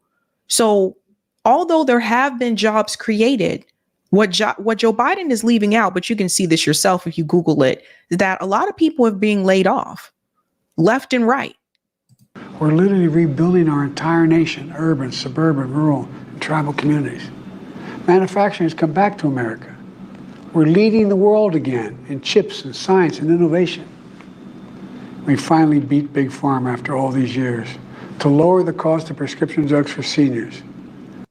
Beating Big Pharma would be implementing a Medicare for all system, a universal healthcare system in this country. As long as you don't have that and you still have a private insurance, healthcare system, you have not beaten Big Pharma. This is an exaggeration. Yes, it's great that there's that reduction there for seniors, but that reduction should have been applied to everybody. Seniors are not the only people that have to take insulin. So no, you didn't beat Big Pharma. Big Pharma still owns a lot of the politicians that are in DC, and everybody in this country doesn't have health care. And I'm going to keep fighting to make sure we lower the cost for everyone, not just seniors. More people have health care today in America than ever before. And I signed one of the most significant laws helping millions of veterans and their families who are exposed to toxic materials. See, this is what's wrong with the United States. And I'll be honest with you, is the shortcomings and the crumbs. When you make this statement that more people have health care in this country, everyone should have health care in this country. We have the money, we can afford. Everyone should have health care. Like, this is a basic necessity, guys. Everyone should have it. What do you mean more people have it? It's like when they talk about the child poverty and like, we cut child poverty in half. No child should go hungry in this country. No child should be poor in this country. We have a lot of money. There's no, like, again, so those are crumbs, guys. You have to demand more. We do deserve that. You know, most significant climate law ever in the history of the world. The first major gun safety law in 30 years. And today, the violent crime rate is at a 50-year low. We're also securing our border. Border crossings are lower today than when the previous administration left office. That's a damn lie. Ladies and gentlemen, that is a damn lie. You can look up the numbers for yourself. I can't even believe he would even, he would have been better off not talking about the border at all than to mention that lie. I think we all know, we all know that the numbers were smaller under Trump's administration. This is ridiculous. And they actually aired this. So I'm asking you guys again, do you think that this is live or this was recorded? Because I can hear a little bit of background noise that I feel like I would hear during a recording. I don't know, but it seems like a hostage situation. He's obviously reading something, but whoever wrote it, there's a lot of lies here. I've kept my commitment to appoint the first black woman to the Supreme Court of the United States of America. I also kept my commitment to have an administration that looks like America and be a president for all Americans. Pandering. That's what I've done. I ran for president 4 years ago because I believed and still do that the soul of America was at stake. The very nature of who we are was at stake. And that's still the case. America's an idea stronger than any army, bigger than any ocean, more powerful than any dictator or tyrant. It's the most powerful idea in the history of the world. That idea is that we hold these truths to be self-evident. We're all created equal, endowed by our Creator with certain inalienable rights: life, liberty, pursuit of happiness. We've never fully lived up to it, to this sacred idea, but we've never walked away from it either. And I do not believe the American people will walk away from it now. In just a few months, the American people will choose the course of America's future. I made my choice. I've made my views known. I would like to thank our great Vice President, Kamala Harris. She's experienced, she's tough, she's capable. She's been an incredible partner to me and a leader for our country. She's the least favorable vice president, by the way, guys. Now the choice is up to you, the American people. When you make that choice, remember the words of Benjamin Franklin hanging on my wall here in the Oval Office, alongside the busts of Dr. King and Rosa Parks and Cesar Chavez. When Ben Franklin was asked, as he emerged from the convention going on, whether the founders have given America a monarchy or republic, Franklin's response was, a republic, if you can keep it. They always want to bring up Benjamin Franklin. I don't know what that noise is. I don't know if that's him like swallowing or whatever, but it's after he pauses. I can't get away from Ben Franklin. I can't get away from Ben Franklin like ever in my life. At my commencement, my undergrad commencement, one of the gentlemen that spoke, I do not remember his name because I almost fell asleep during this part. One of the gentlemen that spoke, this guy talked about Ben Franklin for a long time. And I think by the end of that conversation, you probably knew all of Ben Franklin's life story. Here we go again with another Ben Franklin. Ay. A republic, if you can keep it. Whether we keep our republic is now in your hands. My fellow Americans, it's been the privilege of my life to serve this nation for over 50 years. Nowhere else on earth could a kid with a stutter, from modest beginnings in Scranton, Pennsylvania, and Claymont, Delaware, one day sit behind the resolute desk in the Oval Office as President of the United States. But here I am. That's what's so special about America. We're a nation of promise and possibilities, of dreamers and doers, of ordinary Americans doing extraordinary things. I've given my heart and my soul to our nation, like so many others. I've been blessed a million times in return with the love and support of the American people. I hope you have some idea how grateful I am to all of you. The great thing about America is here, kings and dictators do not rule, the people do. No, we don't.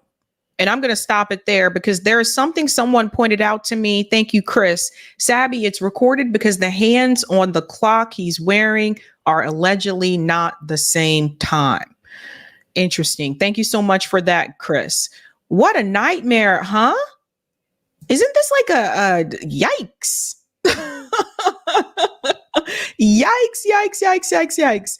That was kind of scary. He doesn't look like he really wanted to be there. He's just like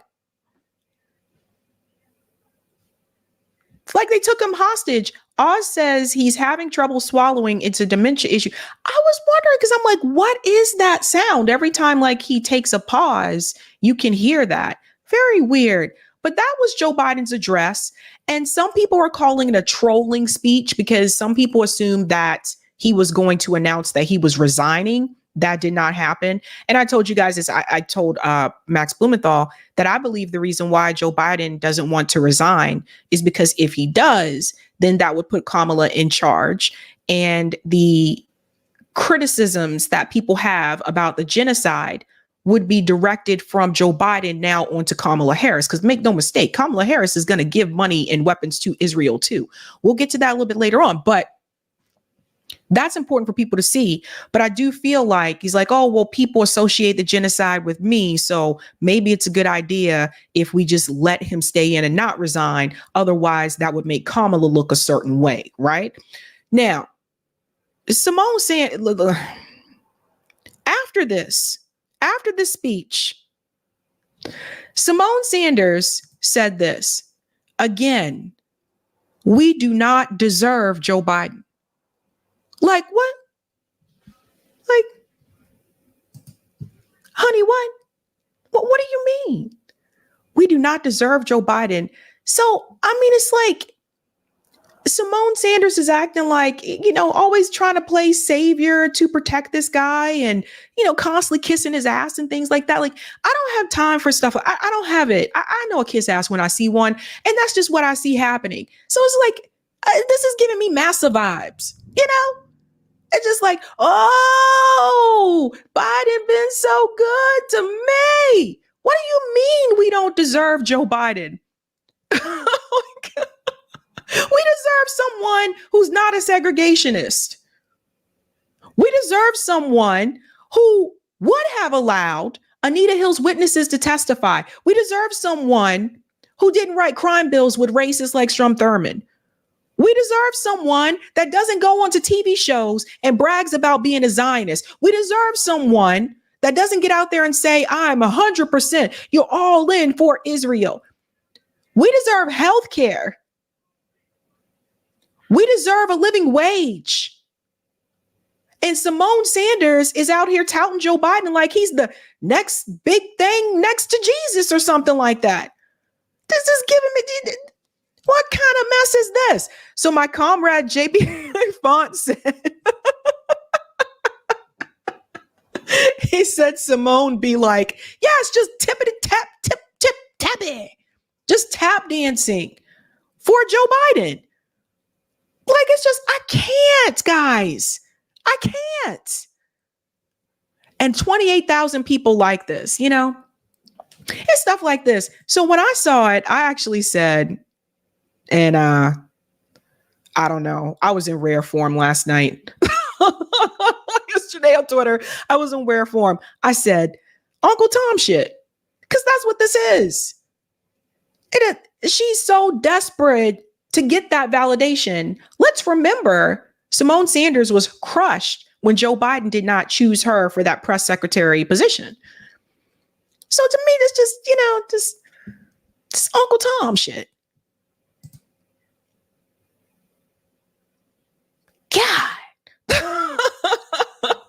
But I feel like that speech was done, obviously, to let people know, obviously that he is not going to run for re-election, even though he did it in a written statement. You're going to have to do the video appearance as well. And then also to show people that he is alive. There were a lot of rumors going around saying, I don't even think this Joe Biden is alive. There's a lot of that kind of stuff happening. But it was just,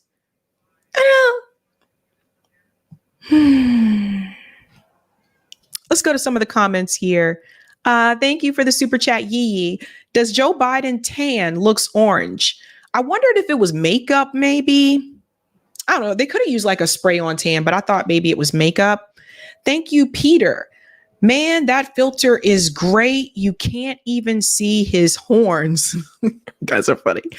Thank you, D. Love your channel, Sabby. Max is the best as you are. Free Palestine. Thank you so much and welcome, D. What's up to my comrade Charlie Mack? Another amazing show, Sabby. Much love. Thank you. Rondo, Sabby Sabs, they tried to record this 58 times and this was his best take. Are you serious? I had to look that up, Rondo. We got Oz already. And thank you, Lauren L, for becoming a Sabby member. Big shout out to Lauren. Whoop, whoop, in the house. Okay. Speaking of which, I do know that I have patron messages that I need to get to as well. So I know some of you are probably wondering why isn't Sabby answering? I'm going to try to take care of that later on this week. I've just been really busy.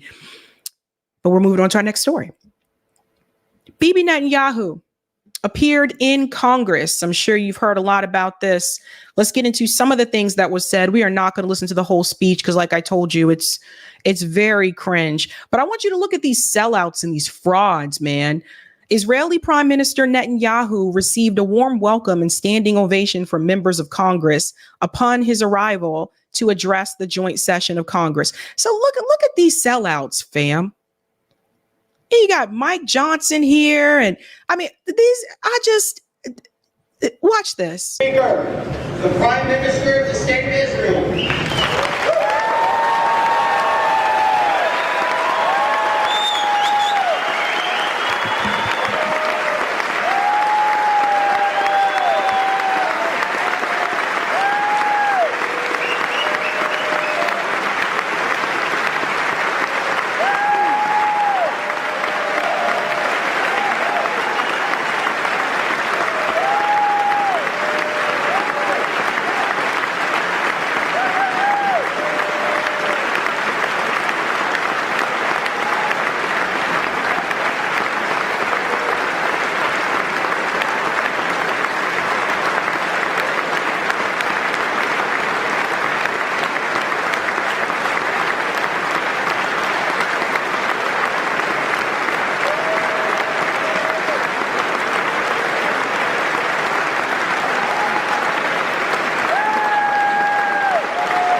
Anyway, you guys get the point here, right? All of these people that stood up to clap for this murderer, all of these people should be voted out. Every single one of them should be voted out of office. These people are traitors. Traitors. They bow down to this man. They bow down to Israel. And some of the ones, especially the ones that say, oh, we're America first, they're Israel first. You know, forget all that. Some of the people that said they were America first when it came to Russia and Ukraine, they're Israel first. And why is that? Because they take money from the Israeli lobby. Our politicians are bought and paid for. This is why we need to get corporate money out of electoral politics so we can have real democracy in this country. Now, according to Andrew here, by my count, roughly 100 of the 212 House Democrats and 27 of 51 Senate Democrats and Dem caucusing independents are in the chamber for Netanyahu's speech. That's around half of each caucus absent. So there were a number of congressmen that did decide to sit this one out.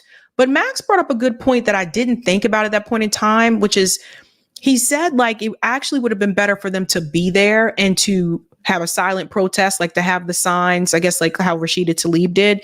He said that actually would have been more effective, or to stand up and yell back against him and just get arrested.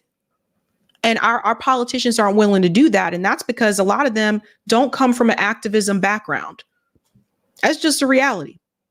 And also, a lot of them want to keep that seat. They want to keep that cushy seat that they got. What was crazy about all this is even Elon Musk was at this event. Like, you have a billionaire going to listen to Netanyahu's address to Congress. Listen. For the Netanyahu address today? I am. You plan to attend? I do. And whose guest are you? Netanyahu. Okay. Did you speak to President Trump about things? So he said he was Netanyahu's guest. And everybody should be up in arms about this if you take issue with big money interests in electoral politics, because Elon Musk is a billionaire. And I don't know about you, but I don't think it's fair I don't think this is right for billionaires to sit in the halls of Congress. Like, why are you there? And he said, well, I'm Netanyahu's guest. Oh, so you're Netanyahu's bitch. Right? Because that's what this is, right? He took Netanyahu on a Tesla tour afterwards, by the way. Tesla tour. Look at Elon Musk, Mr. I'm so pro free speech, and I bought Twitter to make things better, and I'm going to talk about the Twitter files and how the government was suppressing speech. And just like that, and after that, you're Netanyahu's bitch. Controlled. It's problematic. And we got to shout out Z Squirrel. We're going to start with this framing here. One of the many lies that Netanyahu told. Here is Netanyahu saying that 2 babies in an attic were killed by Hamas on October 7th. These babies do not exist, as confirmed by Haaretz and Israeli police records. This entire story is fabricated, and all of them clap for it. Listen to this. They stand with people who came into the kibbutzim, into a home. The parents hid the children, the 2 babies, in the attic, in a secret attic. They murdered the families, the parents. They found the secret latch to the hidden attic, and then they murder the babies. These protesters stand with them. They should be ashamed of themselves. And here's Congress. Look.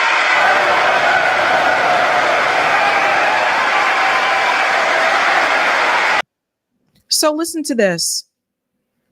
So again, an Israeli outlet, Haaretz, an Israeli outlet has debunked that story. That story has been debunked so many times by different outlets. And Netanyahu and all the other Zionists continue to spread that lie. This is a problem. And to see those members of Congress stand up and clap for it, they know damn well this is a lie. All these people are bought. These people are traitors, fam. They don't represent the U.S. They don't care about U.S. interests. They're not putting the U.S. first. All these mofos who stood up and clapped for Netanyahu are Netanyahu's bitch. And that's what we need to refer to them as. These aren't your they don't represent you. The moment they were elected, they belong to the state of Israel and all the other donors that they have. What a mess. They all clap.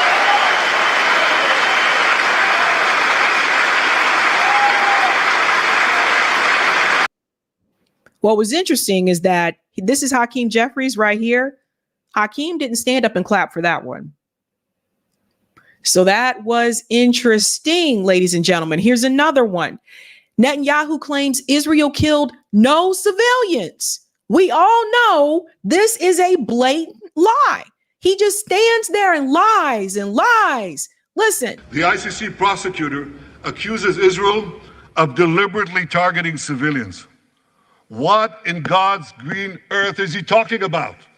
I asked the commander there. So you can see all the headlines put up here. Israeli military admits serious mistake in killing 7 food aid workers. Netanyahu says deadly Israeli strike in Rafah was the result of a tragic mistake. Israeli admits airstrike that killed 86 people in Gaza refugee camp. You see what I'm saying? Let him finish. How many terrorists did you take out in Rafah? I asked him, how many civilians were killed? He said, Prime Minister, practically none. So do you see what he's doing? When he makes this statement in front of Congress and he said that practically no civilians were killed, what he is also saying is that everybody is Hamas. So the death toll that we keep hearing, which I tell you that number is larger than what they're saying. Once you count the people that are still buried under the rubble, that death toll count is larger. What he is essentially telling you is that all of them are Hamas. And that is the Zionist rhetoric. They're all Hamas. Remember they said even the babies that were in the hospital, they said they were Hamas too. So I want to frame things in a way so that you understand what he's really saying. Because when they say they have killed almost no civilians, they are telling you that everyone that was killed was Hamas, which is a lie. I've never met people just lie and lie and lie like this. Here's another one here where he compares the protesters that are LGBTQ to chicken. Listen to this. From Tariq, hi, queer Palestinian here. This kind of racist rhetoric is exactly the thing that keeps dehumanizing us. Meanwhile, gay marriage is still illegal, and is it real? And they actively harm and entrap queer Palestinians to further their own violent means.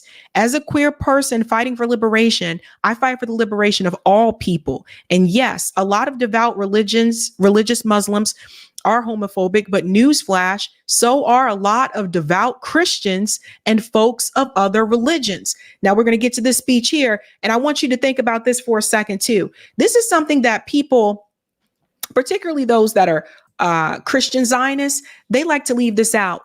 When they say that, oh, you want to be around the Palestinian people, they hate, LGBTQ people, et cetera, et cetera. It's frowned upon with their religion. It's frowned upon with your religion too.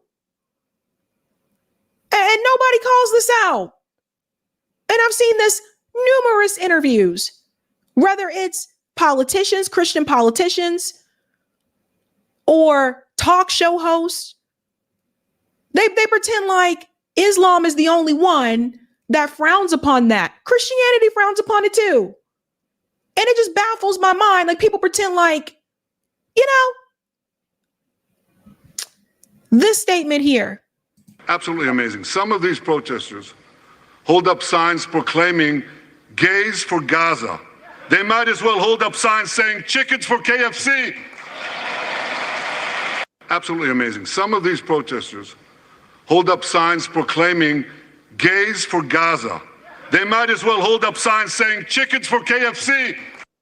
So he took his time to attack the protesters, right? Now you're coming to Congress because you want to persuade them to give you more money, but you're spending your time attacking American protesters, which actually was not good use of your time. If I'm just thinking about this, right? That was also a corny ass joke. But the reality is, he's talking about it because that means it got to him. That means the protest did work in the fact that it angered him. He's bothered by the fact that all of these particularly younger people, because they're the future, the younger people are not on board with this apartheid state. They're not happy with what Israel is doing. And that pisses him off because, again, they're the future. They're the ones who are going to have children to also continue on that future. And what are they going to teach their children? They're going to teach their children the truth about Israel. And that bothers Zionists. Crazy times. He went on to say more. This is the whole thing. Again, everything's about Iran. It's Iran's fault because of everything. Iran's not perfect, but everything that has gone wrong in the Middle East is not because of Iran. They refuse to make the simple distinction between those who target terrorists and those who target civilians. between the democratic state of Israel and the terrorist thugs of Hamas. We recently learned from the National Security Director, U.S. Director of National Intelligence, that Iran is funding and promoting anti-Israel protests in America. They want to disrupt America. So these protesters burn American flags even on the 4th of July. Who gives a fuck? You don't live here. Chris C., I love this. We're going to start calling it IDS, Iran Derangement Syndrome. It's true. I believe this is what a lot of people have. Like, people are just losing it, you know? But again, why do you care about what flags are being? It's our flag. This isn't your country. So, do you see this? Why don't you concern yourself with the matters that you have in Israel? Stop paying attention to what we're doing here in the United States. Why is Netanyahu coming to Congress making demands about what our people are doing in our country? Who the hell is he? This is mafia style, fam. Does Netanyahu think he's the godfather? And he just walks in and starts saying what we need to do? What is this? You come into my home. Now, once you call me godfather. What the hell? This guy is he's doing everything. Telling us what to do, what we should do with our people. And I wish to salute the fraternity brothers at the University of North Carolina who protected the American flag against these anti-Israel protesters.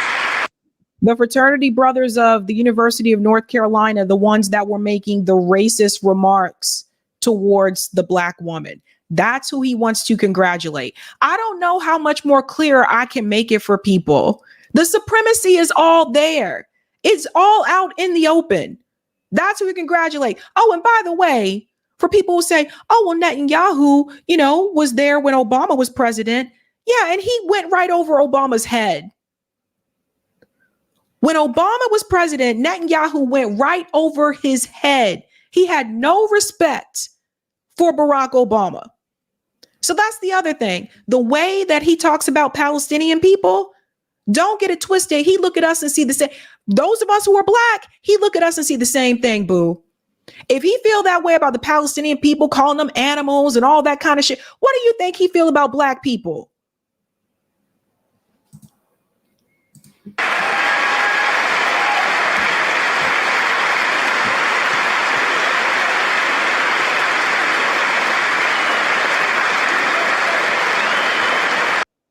It's just a mess.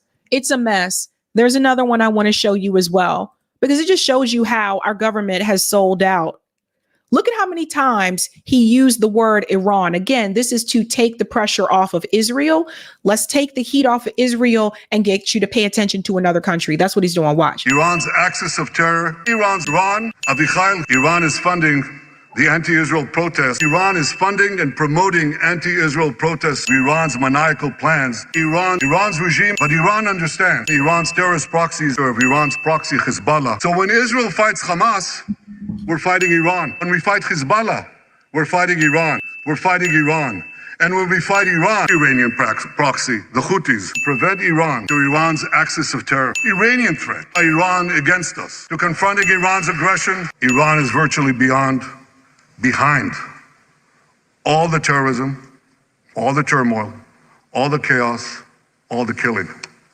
Let me tell you what's really going on here. Netanyahu wants a war with Iran, but he don't want to fight that war. He wants American soldiers to fight that war. He wants your son, your daughter, your brother, your sister to go over and fight Iran. He wants the American people to fight that damn war. That's what he really wants to happen. And this is why I'm telling you and sound the alarm. Young people, get out of the military while you can. Because you should not have to go over there and fight this war for the supremacist state. That's what he wants to happen. I'm trying to tell you guys this for quite some time. He knows that he can't beat Iran. He's like, well, I mean, he's getting their weapons from us. He's getting weapons from the United States. So he knows that he can't beat Iran, but he knows that our weapons are a little bit more powerful than what he has in Israel. So he wants us to use our weapons, and he wants us to go over there and get our ass kicked by Iran. Also, Israel can be free, apparently, and secure and protected. Nobody else gets this type of treatment, ladies and gentlemen. No one else gets this type of, no one else is coddled this way. Now, they can't even protect your kids, but they want to protect Israel. Your kids are afraid to go to school because they're afraid there's shootings at the school. Parents have taken their kids out of public school and homeschooled them because mass shootings in this country, particularly with schools, it's just become an everyday thing. Now, they don't want to protect and secure your damn kids, but they want to protect Israel. Make that make sense.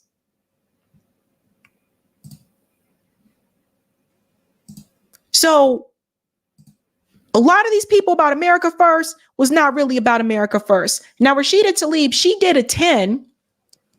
And Matthew Ho said, bless her, the only honest person in that chamber. Thank you, Rashida Tlaib. But she held up a couple of signs. One of them she held up here said war criminal.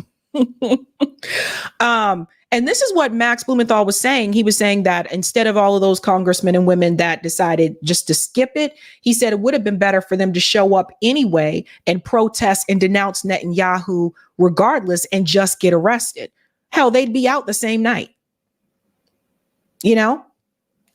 So that was pretty interesting from Rashida. But there were people there protesting. So Max was talking about that as well. He was a part of the protest.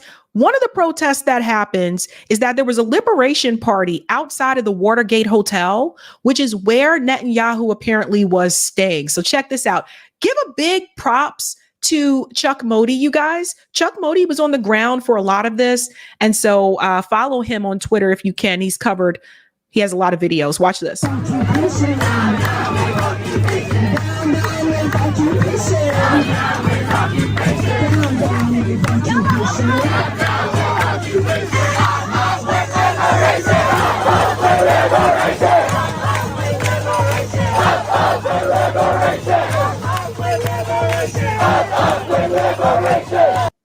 So that was like an all-night party, apparently.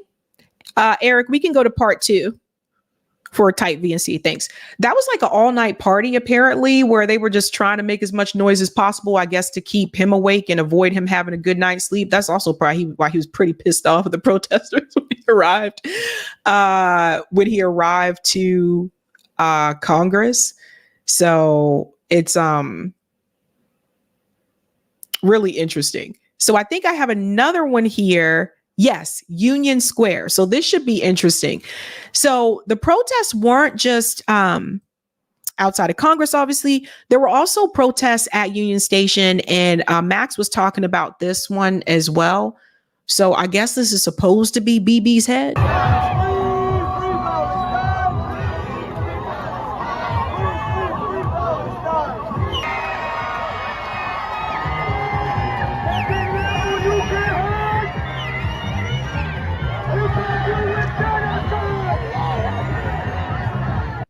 See, what the U.S. government doesn't like and what Israel doesn't like is these young people here. These are supposed to be the future congressmen and congresswomen. These are supposed to be the future politicians. And they haven't been able to brainwash them.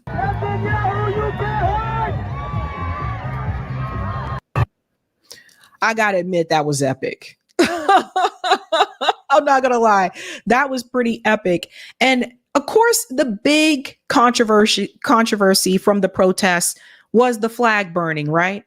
So first of all, I want to make something very clear. It is not against the law to burn the flag. However, apparently Marjorie Taylor Greene doesn't seem to understand that. Here she go with her crazy ass.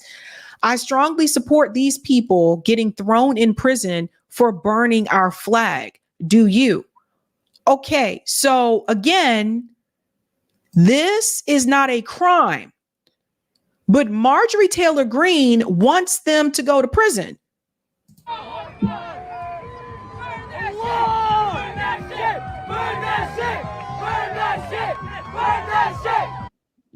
People are also saying this guy right here, which no one can seem to identify. People believe that he's an op. Just FYI, people believe that he was an infiltrator. But this is what she said they should go to jail for. And it's not illegal. I'm not going to show the whole thing, but I want to show you why it's not illegal. Shout out to Terrence Cudney for this. And we'll get to the Kamala part. Kamala Harris may not like it, but this is settled law. United States versus Eachman. Okay, this was a U.S.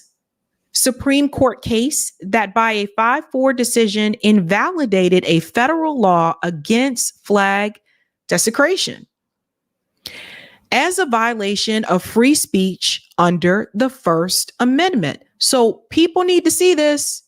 Okay, so Marjorie Taylor Greene, Miss I'm pro free speech, the same person who supported freeing Julian Assange, which I supported as well. This is the woman that always says she pro free speech and they're trying to suppress our speech and all that kind of stuff. Here she is trying to suppress speech. So this goes back to what I've said before. Both sides support censorship.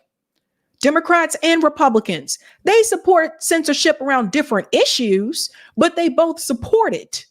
So we can't sit here and say, oh, the Democrats are anti-free speech and the Republicans aren't. Both of them are against free speech. Neither party are free speech absolutists. They're free speech for the issues that they agree with. So we got to talk about that. She's a hot mess. Throw him in jail. It's not even against the law. And here comes crazy ass Kamala Harris. And I hope this is a wake up call for all the people that were pro-Palestinian, but decided to support Kamala Harris because they think she's going to be better on this issue than Joe Biden. I warned you. Read my full statement on the protests in DC yesterday. Yesterday at Union Station in DC, we saw despicable acts by unpatriotic protesters and dangerous hate-fueled rhetoric. I condemn any individuals associating with brutal terrorist organization Hamas, which has vowed to annihilate the state of Israel and kill Jews. Pro-Hamas graffiti and rhetoric is abhorrent, and we must not tolerate it in our nation. Okay, so guys, notice that Kamala Harris, again, is not saying anything different than what Joe Biden has already been saying. Even though that charter for Hamas, that whole rhetoric is in the old charter and there's a new one, notice that Kamala does not correct that. So for all the young peeps who thought that Kamala would be different on this issue, she is not. I condemn the burning of the American flag. That flag is a symbol of our highest ideals as a nation and represents the promise of America. It should never be desecrated in that way, but it's not against the law to do so. We could say a lot of things about that flag. Highest ideals as a nation, that flag caused a lot of pain. Some people see that flag in other countries and they see murder. They see imperialism. So let's not sit up here and act like that flag is necessarily highest ideals. I support the right to peacefully protest, but let's be clear, anti-Semitism, hate, and violence of any kind have no place in our nation. So once again, she's saying the same things that Joe Biden said. And I want to say this again for people who forget. Palestinians are Semites. Semites are not just people who are Jewish. It includes Arabic people and people who speak Arabic. That includes the Palestinian people.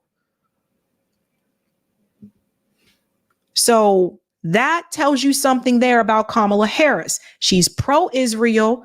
You could go ahead and call her a Zionist too. She tries to, cushion it a little bit by saying we need a two-state. We'll get to that later, but she's no different. And I don't know why people are believing that, but hopefully this wakes them up. I like the response from Jill Stein to Kamala here. You can buy a new flag, but you can't bring 180,000 people back to life. How is it that this full statement says nothing about murderous genocide funded by the USA? So again, what I tell you, They always go with the Israel side. It's always about Israel. And they will sit up here and not mention about the Palestinian people. Now, here's something from Claudia de la Cruz, which I thought was interesting. Claudia de la Cruz is also running for president. She's running through the Party of Socialism and Liberation. She was at the protest. Here's what she had to say. A couple minutes earlier in the Arrest Netanyahu march, comrades, people were unprovokedly attacked by the police forces who pepper sprayed them. We had tens of comrades on the sidewalk being aided by other folks in the march. It's incredible to think that we live in a so-called democracy where war criminals get to come and the doors are opened while the people of the United States are brutally attacked by the so-called forces that are supposed to protect us. It cannot be any clearer that the police force, that Congress, that the Biden administration and the so-called leadership of this country are enemies of our people. That's right. And that's what you got to take home with you, because at the end of the day, again, they don't care about us. All they care about is their donors. They care about their political position. And that's pretty much a wrap on that, folks. They don't care about us. They let this man, this murderer, come right into this country, walk right into Congress as if this guy has done nothing wrong. And then they stood for him multiple times. So you can't cheer for murderers and people who are committing a genocide, and then you get mad when people don't see the U.S. flag as a friendly symbol. Let's go ahead and get to some of the comments. Thank you for the super chat, Jay. For once, I agree with Simone Sanders. We don't deserve a demented, warmongering, genocidal maniac as president. We deserve a hell of a lot better. That's a good one. Thank you, Padlin. When we whiteys get old, we don't tan well. All righty. Okay. Thank you, Courtney. They're MIGA, MIGA, make Israel great again. Yeah, that's what it seems like. It really is, not America. Thank you, 007. Musk is window shopping for his own politician, LOL. And thank you for this, Courtney. Forgot to put the SMDH after my first comment. Thank you, Goba. Why can't the Secret Service be lax at the right time? Damn. Thank you, Natalie. Burning a flag isn't anywhere near as long harmful as ruining an economy. Ooh, Natalie, that's a good one. Thank you. Where is the love? We're a nation of cowards and bullies. People raised hell about Kaepernick taking a knee, but are silent about this monster talking shit and taking our money. Right? That's the supremacy part. Thank you, Roger. Sab, I don't think Marjorie Taylor Greene at press party is MJT. Let me double check. Sorry. If not, I will correct that. Oh, I'm sorry. I'm sorry, guys. That's right. That is parody. I'm sorry. I will correct. She probably still said something like that, though. I could probably check her page. She probably still says something like that. Thank you, Mad Matt Chicago. Write her name in, Claudia de la Cruz for president. Thank you, Andre. This might get me cussed out, but I might vote for Kamala if she makes substantial changes between now and election day. That's your choice, Andre. Thank you, Padlin. He's using Anne Frank. He's using Anne Frank propaganda. She just turned over in her grave. Rest her soul. That's crazy, huh? And thank you, Zizwi. Africa gave Judaism to the world, and Jewish is a faith and not a nationality. Thank you so much for that, Zizwi. Thank you. Okay. All right, guys. Go ahead and smash that like button if you haven't had a chance to do so. If you're new, don't forget to like, sub, and share. And we're moving on to our final story, ladies and gentlemen. Sorry, I kept you guys up kind of late, but it's the last one. Okie dokie. On Sunday, I told you guys that Barack Obama decided not to endorse Kamala Harris yet. I made a prediction then. I'm going to show you why I thought, he wasn't endorsing her just yet. Here's that prediction. It's pretty interesting. I'll tell you what I think. I don't believe that Obama, I'm going to say it this way. I know for a fact that Barack Obama doesn't believe that Kamala Harris can beat Donald Trump. Barack Obama does not believe that Kamala Harris can beat Donald Trump. So, that's what I predicted on Sunday. That's just what I thought. And to me, it made sense at the time. And it sounds like I may have been right because there was a recent article. This was published yesterday. Obama doesn't believe Kamala Harris can beat Trump, which is why he has an endorser. Sources say, let's go ahead and get into this. This is a rather short article. Here we go. Obama hasn't endorsed Kamala Harris' presidential bid because he doesn't think she can beat Donald Trump, according to a source close to the Biden family. Following Biden's shocking exit from the race on Sunday and his immediate endorsement of vice president, most of the Democratic elite have been quick to rally behind Harris, but Obama is a notable exception. Obama's very upset because he knows she can't win. This is the Biden family source, right? So this is crazy, right? So that's what I figured. I was like, he probably knows that she can't win or doesn't think that she can.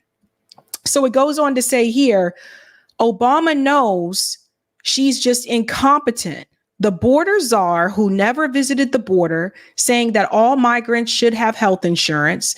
She cannot navigate the landmines that are ahead of her.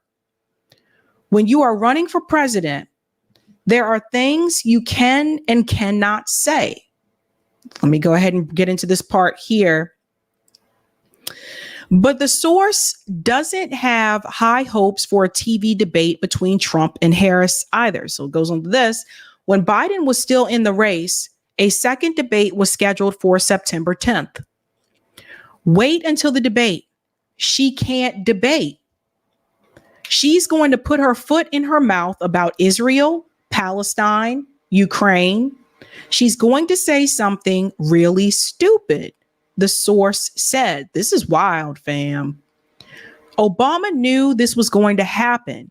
Joe knew this was going to happen. Now she is going to have to answer real questions. The White House did not respond to the Post requests for comment on this story. However, the higher ups in the Democratic Party didn't count on Biden endorsing Harris right away, and Obama was shocked when the president endorsed her, according to the insider. So check this out. Like, this is crazy, right? And it goes on to say here, Obama is furious that things haven't gone his way, which is why he is not joining the Democratic Party's support of Harris.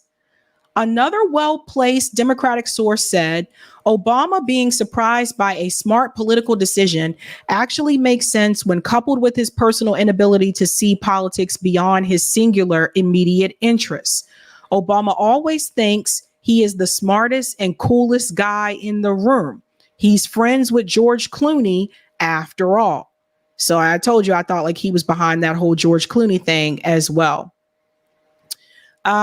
This part here, without Obama, Biden is still the Democratic nominee. Obama was the conductor leading the orchestra that convinced Biden to step aside. Okay, ladies and gentlemen. So this is what I had predicted, that he didn't believe that Kamala Harris could actually win. So Obama doesn't seem to be too happy about this. Now, he'll probably still end up endorsing her at some point, but it appears he's not ready to do that now. And you'll also have to remember that when Biden announced he was not going to be seeking re-election and he endorsed Kamala Harris, In one of the articles that I read, it said that Barack Obama wanted a Democratic primary, like an open convention, and to let that play out, which was the opposite of what Bill Clinton and Hillary Clinton said. The rest of them went along with the pack, right? So what's funny about all this, Dennis Kucinich hit the nail on the head. What if the source close to the Biden family is Obama? I thought that was so funny because, yeah, it was probably just, a source close to the family. Maybe it was just Obama that made that comment there. Now, here's another tricky thing. Apparently, it was announced recently that Kamala Harris is also considering Pete Buttigieg as a VP, possible VP. And this is another thing, and I think this could go dangerously wrong, because let me tell you why. I said Kamala the cop who threw Black people in jail is considering Buttigieg, a former mayor who refused to hold his racist police department accountable. Unbelievable. It's just like cops of a feather. I don't know. Is that what this is? Cops of a feather? Listen, their records are not good with policing. We've gone over Kamala's record. We don't need to do all that again. But Pete Buttigieg also doesn't have a good record when it comes to policing when he was mayor of South Bend, Indiana. He had a racist police department, several complaints from Black members of the community that he refused to do anything about. One of the Black police officers that complained about the racism in the police department, that guy got demoted. Now, as mayor, you can fire the chief of police. Buttigieg wouldn't do that. No change, no nothing. So I don't know if that's a good idea for her either, because you don't want those stories to start coming out. Also, the story about the woman whose son was found hanging from a tree in South Bend, Indiana, and he said he would help her figure this out and get back to her about it. That woman never received any help, heard from Pete Buttigieg again.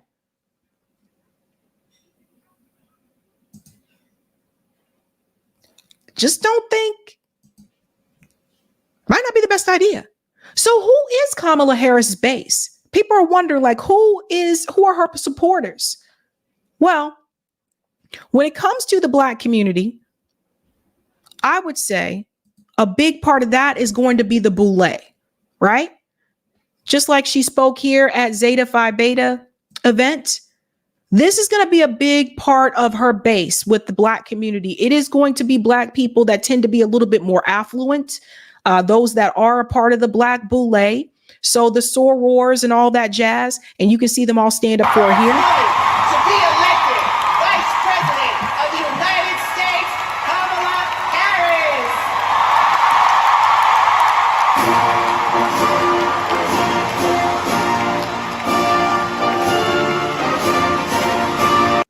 So you can see it here. The sign says Grand Boule 2024.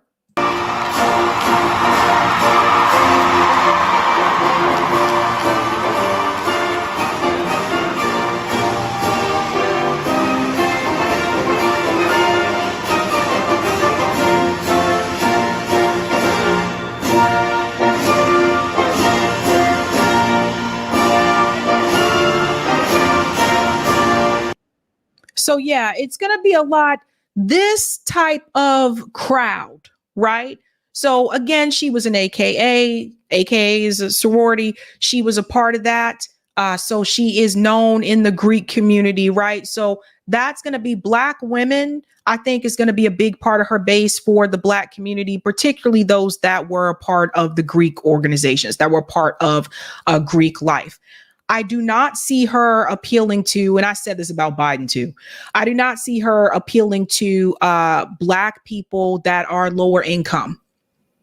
I do not see her appealing to those voters in particular, because those that are less likely to come out and vote anyway, I think she will struggle with empowering non-voters to register and come out to vote.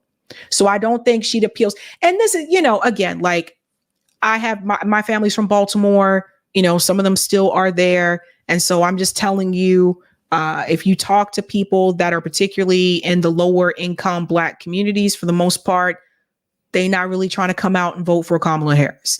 So I think this is going to be a big part of her base.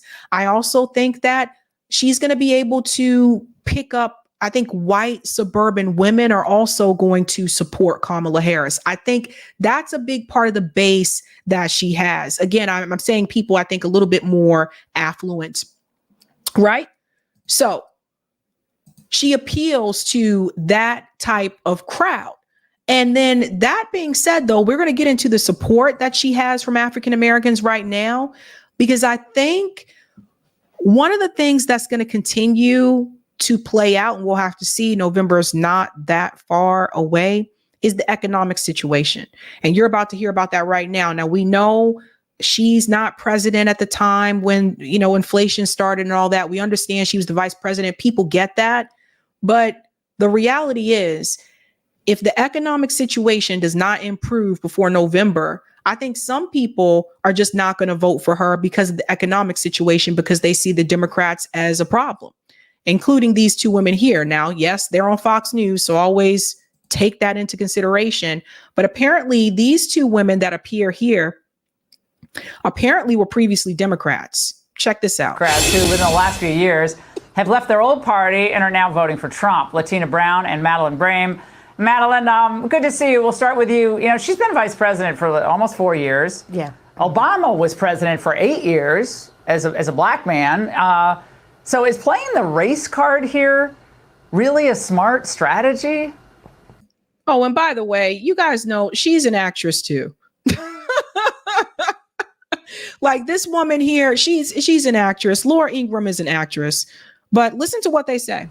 Thank you so much, Laura, for having me once again on your show. It is absolutely the most silliest thing that they could possibly do, because most African Americans know that the illegals' benefit card is worth more than our worthless black card. So why would we care about who Kamala Harris is, about her race or her gender? We care about the policies that she has pushed with Joe Biden for the past 3.5 years. We are struggling. We can't even make ends meet. You talked about retirement earlier. I have to work till I'm 70 years old in order to get my full retirement. So, no, Black America is not supporting Kamala Harris. All right. Her color has nothing to do with the failed policies that she has championed and stood on for 3.5 years. So this is something that I wanted you guys to hear, because I think this is important. I already see the Democratic Party doing this. Kamala Harris has her first ad. It came out, I think, earlier this morning. And there's a Beyonce song that's in the ad. I can't play the ad because it has the Beyonce song in it, so it's copyright and all that kind of jazz. But the reality is, the Democratic Party, I feel, is making a big mistake by the party, I mean the media pundits as well. They're making a mistake by focusing on the identity of Kamala Harris instead of focusing on her platform, which I have not seen. I don't see no platform yet. Instead of focusing on the policies and how she can try to improve things that are happening. They're not focusing on that.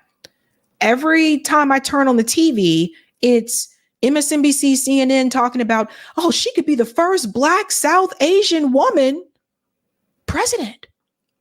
She could break all kind of barriers. We could have our first female president.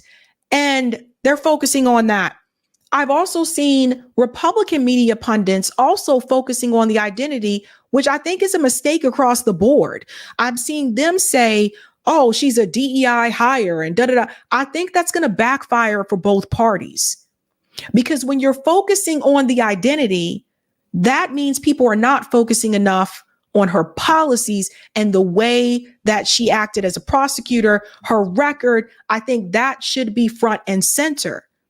Now, we'll probably see that happen more during the debates, just like we did during the Dem 2020 primary debates when Tulsi Gabbard confronted her about her record. Notice Tulsi Gabbard, when they debated, Tulsi Gabbard didn't bring up anything about her identity. Tulsi Gabbard went right after her record.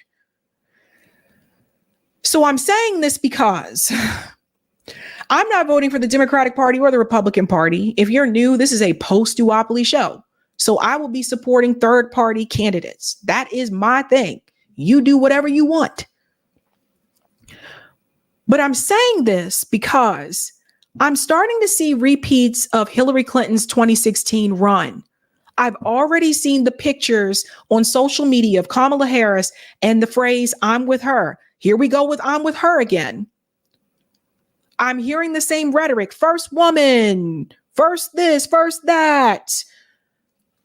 And you would have thought the Democratic Party would have learned from Hillary Clinton's loss in 2016, but it appears they haven't. What the majority of Americans want to hear about are the economic issues. The number one voting reason for most people right now is the economy. It's not black this, white that, it's the economy. And you will see that in every poll. So they're focusing on the wrong things. So I wanted you to hear that, what she said. Again, it's Fox News. We get it. They got their agenda too. But I've heard that from other Black people too. Now let's pivot to foreign policy when we're talking about the younger voters and where they stand.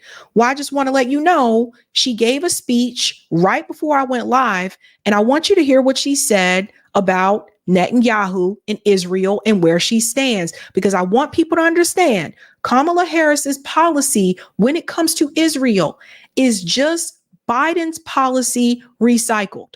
Hear it for yourself. So I just had a frank and constructive meeting with Prime Minister Netanyahu. I told him that I will always ensure that Israel is able to defend itself, including from Iran and Iran-backed militias such as Hamas and Hezbollah. From when I was a young girl, collecting funds to plant trees for Israel, to my time in the United States Senate and now at the White House, I have had an unwavering commitment to the existence of the State of Israel, to its security, and to the people of Israel.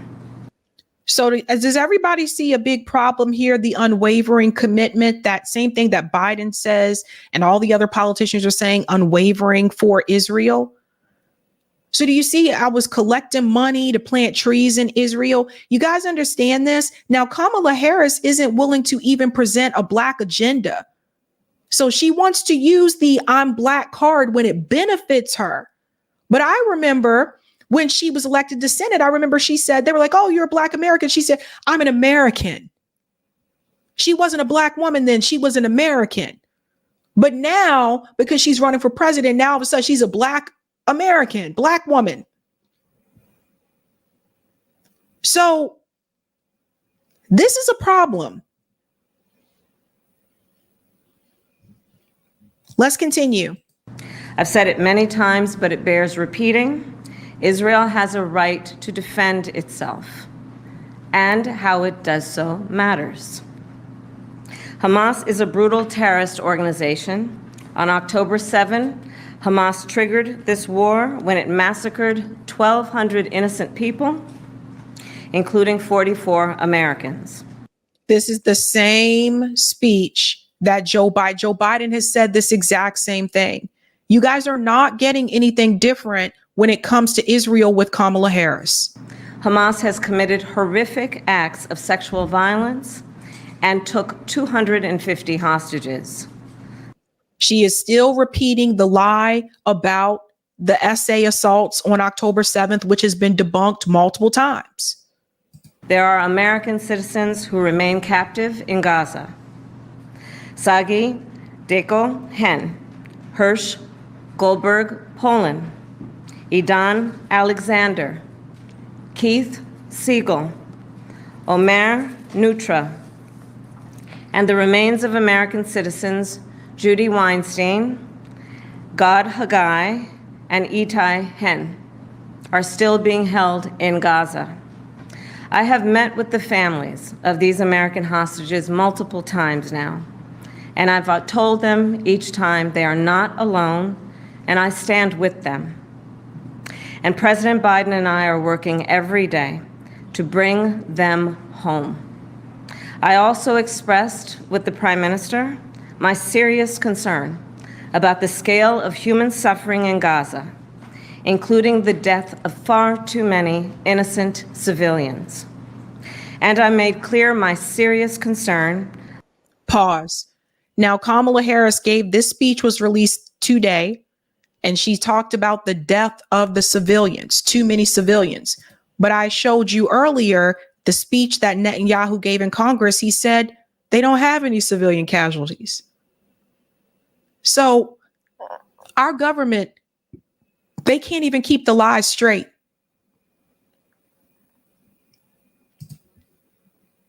About the dire humanitarian situation there, with over 2 million people facing high levels of food insecurity, and 500,000 people facing catastrophic levels of acute food insecurity. What has happened in Gaza over the past 9 months is devastating. The images of dead children and desperate, hungry people fleeing for safety, sometimes displaced for the second, third, or fourth time. We cannot look away in the face of these tragedies. We cannot allow ourselves to become numb to the suffering, and I will not be silent. Thanks to the leadership of our President, Joe Biden, there is a deal on the table for a ceasefire and a hostage deal. And it is important that we recall what the deal involves. This deal has been on the table for quite some time, guys. I'm telling you, this is a game. So this is like playing Monopoly. And I don't know about you guys, but when I played Monopoly, like it's a long game. It's a long game for like me and my family when we play that. So like we could play for like hours. And that's what Kamala and Joe have been doing. They've been playing Monopoly with this situation, trying to ride this out for as long as possible. Now Netanyahu comes here and they say, oh, there's a deal on the table. Wasn't there a deal on the table a couple of months ago? Like every time I turned around, there was a deal, another deal. So this is a game. Meanwhile, Israel is still killing more Palestinians, by the way. They're still killing children. I just want people to see through the BS, man. See through the BS. The first phase of the deal would bring about a full ceasefire, including a withdrawal of the Israeli military from population centers in Gaza. In the second phase, the Israeli military would withdraw from Gaza entirely, and it would lead to a permanent end to the hostilities. It is time for this war to end, and end in a way where Israel is secure, all the hostages are released, the suffering of Palestinians in Gaza ends, and the Palestinian people can exercise their right to freedom, dignity, and self-determination. Now let's call bullshit. How is Israel going to be secure if she says the war needs to end and we need a deal on the table? What is security according to Israel? According to Israel, it's them putting the Palestinian people back in the open air prison. That's the security according to Israel. Now that's important when you hear what she says next. There has been hopeful movement in the talks to secure an agreement on this deal. And as I just told Prime Minister Netanyahu, it is time to get this deal done. So to everyone who has been calling for a ceasefire, and to everyone who yearns for peace, I see you and I hear you. Let's get the deal done so we can get a ceasefire to end the war. Let's bring the hostages home. And let's provide much needed relief to the Palestinian people. And ultimately, I remain committed to a path forward that can lead to a two-state solution. Now, this is another part of the game, because we already know that Benjamin Netanyahu said he will do whatever he can to prevent and fight back against a two-state solution. So this is Kamala Harris bullshitting you. I hope people really understand that. She's saying that she's trying to both sides this. You can't both sides it when Israel is an occupier and they're an oppressor. And there is nothing in this speech about the ruling that just came from the ICJ that Israel is an apartheid state and they have been occupying the people and they need to withdraw from the West Bank. There's nothing about that. You see, Kamala and Joe want to focus on October 7th because if they go outside of that scope, then that means that they have to acknowledge the occupation in the West Bank. They have to acknowledge that Israel is kicking Palestinian people out of their home in the West Bank. They have to acknowledge that Israel is actually occupying people, and they don't want to do that. That's why they're limiting this to October 7th. Now, how are you going to have a two-state solution when Netanyahu says he will do whatever he can to fight back against it? And so in order for the Israeli people to feel security, that would then mean to Netanyahu that there can't be a Palestinian state. Do you guys see what I'm going with this? So what that means is that Israel, whoever is left, or the Palestinian people that are left, Israel will put them back in an open air prison. This is what I want people to understand. This is a game. And they're trying to, and I predicted, they're trying to drag this out as long as they can, closer and closer to the election, because they know they've lost a portion of the young vote because of this. So the more she talks, so let her talk. Because the more she talks, especially when it comes to foreign policy, Kamala's not good on foreign policy. She's not strong there. The more she talks, particularly about foreign policy, she's going to expose herself, just like she did here.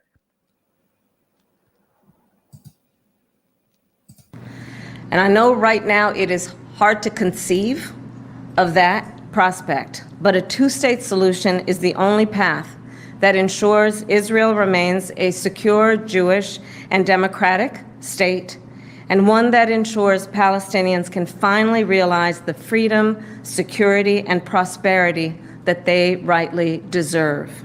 Now, let me say something here, because what Kamala Harris is saying, without saying it, when she says a two-state solution, first of all, we're way past time for that. The time to have a two-state solution was years ago. You're going to have to remove the settlements in the West Bank. Do you see Netanyahu doing that? So when she says the only way for Israel to be secure is through a two-state solution, what she's saying under her breath is that the Palestinian people are a threat to Israel. And they can't live alongside them. Everybody think about that for a second. That is what she's telling you. She's telling you the Palestinian people are a threat to Israel, even though Israel is the one that is in control and has the power and is killing the Palestinian people. So if anything, Israel is a threat to the Palestinian people. But because Kamala Harris is also taking money from AIPAC, millions from AIPAC, because she's in bed with the Zio crowd, right? Because she says that she has an unwavering support for Israel, and especially now that she's trying to move up as president of the United States, it sickens me to see a woman of color, and that's what we're going to call her because Kamala is not Ados. It sickens me to see a woman of color say to the American people that the supremacist state is the one that you need to look out for the most. That's the one you're going to protect. That's the one that needs to be secure. The Palestinian people have no security. The Palestinian people have been oppressed. They've been beaten. These people have been taken hostage long before October 7th. And now you're going to go bounce around the Zeta Phi Beta events and you're going to go talk to Black organizations, a group that has been oppressed in the United States, but then you get up on the world stage and you clap for the oppressor when it comes to Israel and Palestine. And that's why I said, I hope people see right through Kamala Harris. Actually, you know what? Let her win. Let her win so people can see what a failure she would be. I don't think Kamala Harris can run this country. I really don't. And one thing in particular is foreign policy. I think she would be a disaster at foreign policy. I don't think she's knowledgeable there. Now, apparently, the Democratic Party is also worried when it comes to her numbers. And I think people need to see this because it's not all roses. So I want to take a look at Trump versus Democratic margin. Just remind folks where we were at the end of the 2020 campaign. Joe Biden won voters under the age of 35 by 21 points. What do we see with Kamala Harris? Well, she's still ahead, but the margin here is significantly less than what we saw with Joe Biden back in 2020. She's up by just 9 points. You may make the argument that was better than Biden was doing before he got out, but compared to that Democratic baseline, where Democrats have historically in presidential elections, at least this century, been carrying that young vote by 20 or more percentage points, she is way down from that. So if this is unique support among young voters, I would like to know what non-unique support is. Is it even worse than this? Is she doing?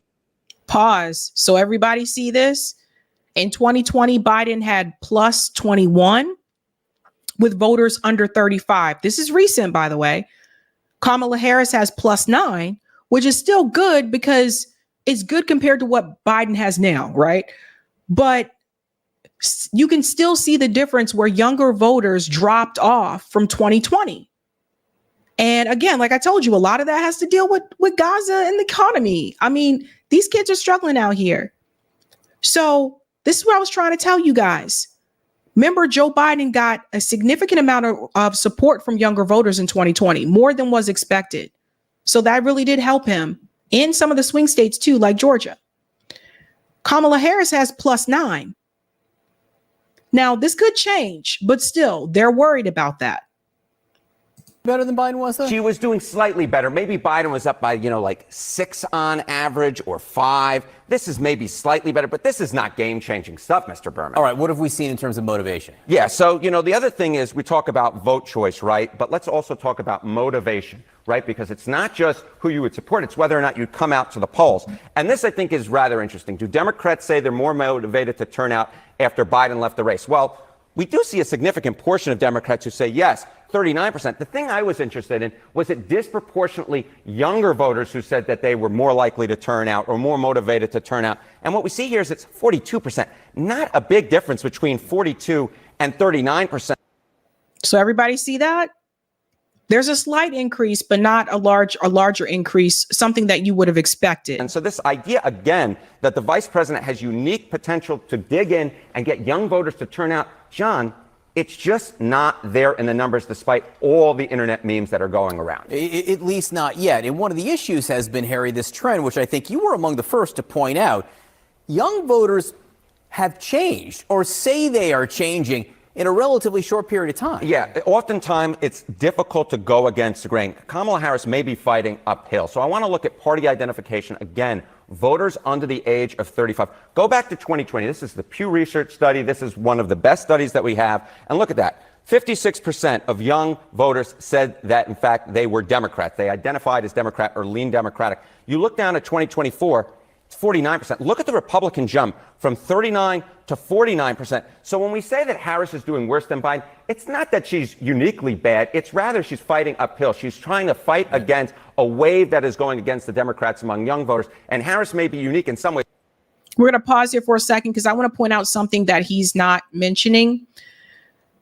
2024, ages 18 to 34, 49% registered Democrat, 49% registered Republican.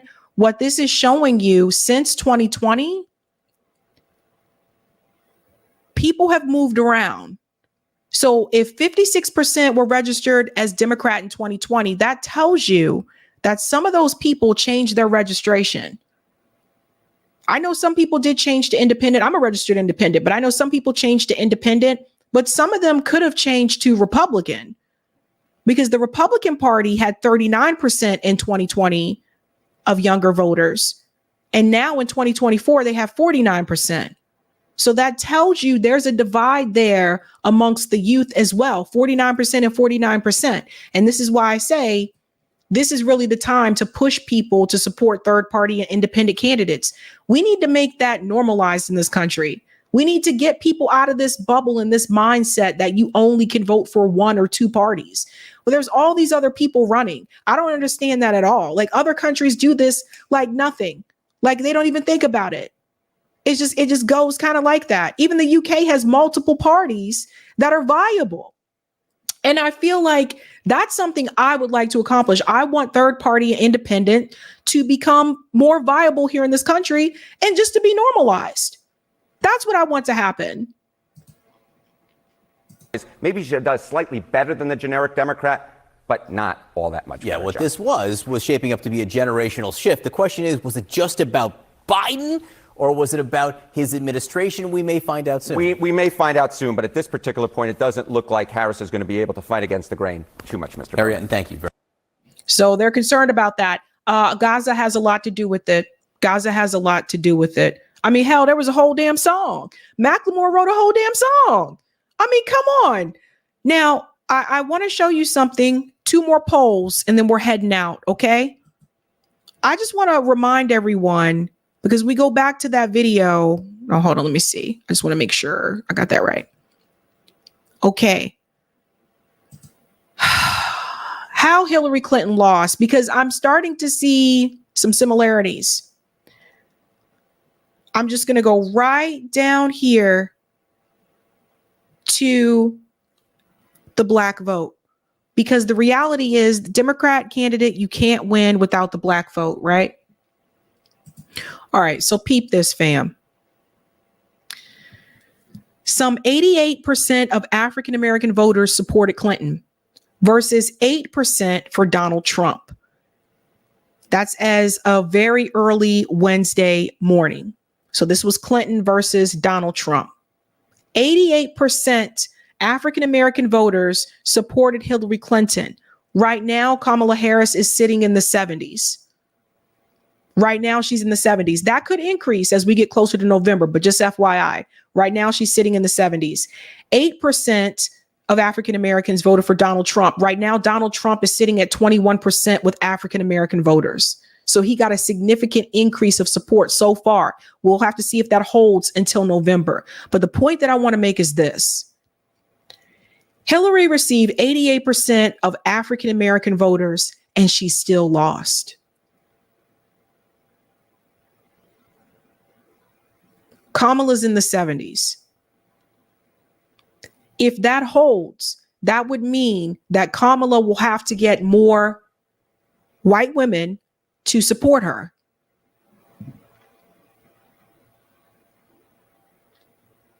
%8 isn't small. You know, it's just like, that's not small. Now, Obama locked up 93% of the black vote, and Mitt Romney got 7%. Obama had 93. So no one else has been able to get to 93, right? In 2012. But 88% was still a significant amount.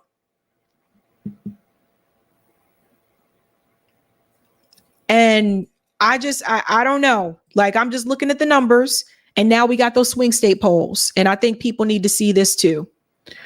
This is from Emerson. In Pennsylvania, right now, it's Trump at 48%, Harris at 46%. So Trump is still winning in Pennsylvania. Michigan, Trump is at 46%, Harris is at 45%. So Trump is still winning in Michigan. Now it's a little bit closer. Actually, I thought him and Biden were tied in Michigan. I have to go back and check, but some of these are getting a little bit closer with Harris compared to Biden. In Wisconsin, it's tied. Trump and Harris at 47%. In Georgia, Donald Trump 48%, Harris 46%.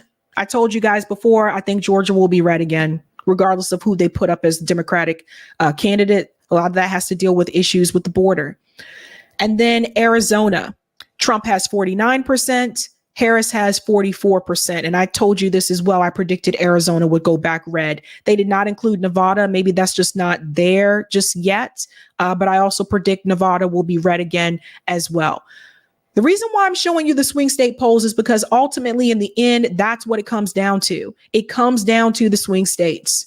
And we keep seeing the popular polls, and that's groovy and all. But at the end of the day, whoever wins those swing states, that is going to be the person that wins the election. She can't afford to lose. If this holds, She can't afford to lose Michigan. She can't afford, I think she would need Wisconsin as well, but she can't afford to lose Michigan. And if he takes Arizona, which I believe he will, if he takes Georgia, which I believe he will, I think she would have to get Pennsylvania, Michigan, and Wisconsin. So this is what we need to pay attention to, folks. I keep telling you, stop focusing on the popular vote, the national popular vote, and focus on what the swing states say, because that's ultimately what it's going to come down to. And it's just reality. We all know that California is still going to be blue. Like we know these things, right? But you got to focus on those. Either way, I get why Obama doesn't want to give the endorsement just yet. I get why Obama feels that she may not win, because at the end of the day, I'm seeing too many similarities to Hillary Clinton 2016. All right. Let's get the comment on Rumble, Eric.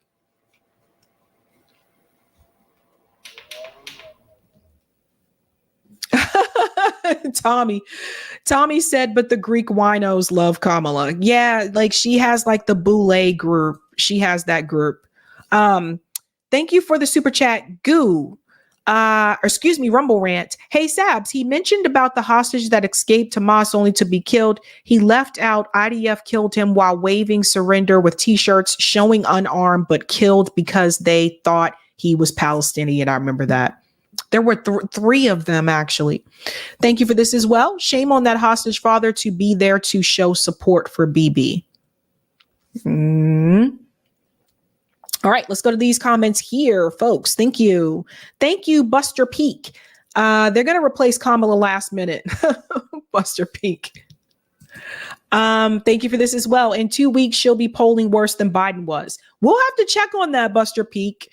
Thank you, Fatimo. Actually, Simone would have made a better press secretary because she was better at lying than the current chick, the current Chuck and Jivin. The one we got now, plus Simone Sanders' eyes are strong. LOL. Okay. Thank you, Egg64. Agreed with Obama on this one. She may have been given the nomination, but she ain't won a dang thing, which speaks to her cred in general. IYKYK. Thank you for that. And thank you, Buster Peak, for this one. All the party has is identity. Seriously. Yeah. I mean, like economics, bruh. You got to focus on the economic issues, not just I could be the first woman, this and all that. And that's what they're doing. They got the Beyonce song and the ad and everything. And I'm just like, okay. Thank you, GDNPB. Turns out Joe couldn't find his polygrip right before his little speech. That is why he was talking like that. Polygrip. Oh, thank you for this, Buster. All the woke stuff is tied to identity, and that's wielded by the parties. And both sides do the identity thing too. Awesome says, I want a president who will approve reparations for Black people, Black people love. Token Black man / woman president doesn't appease me. Yeah, I feel like the Democratic Party doesn't get this. That is not what, Thank you, Tisha. Shouldn't Biden be doing this speech? Does she even have this authority? Shouldn't Biden be doing the speech? Does she even have this authority? That's a good question. Thank you, Unemployed Scholar. Interesting how academicians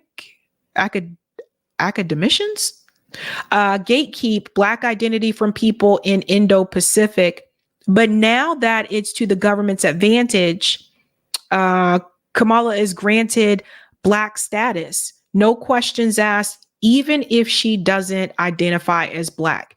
Yep, because that's their goal, to try to increase the Black vote. Thank you, Brian.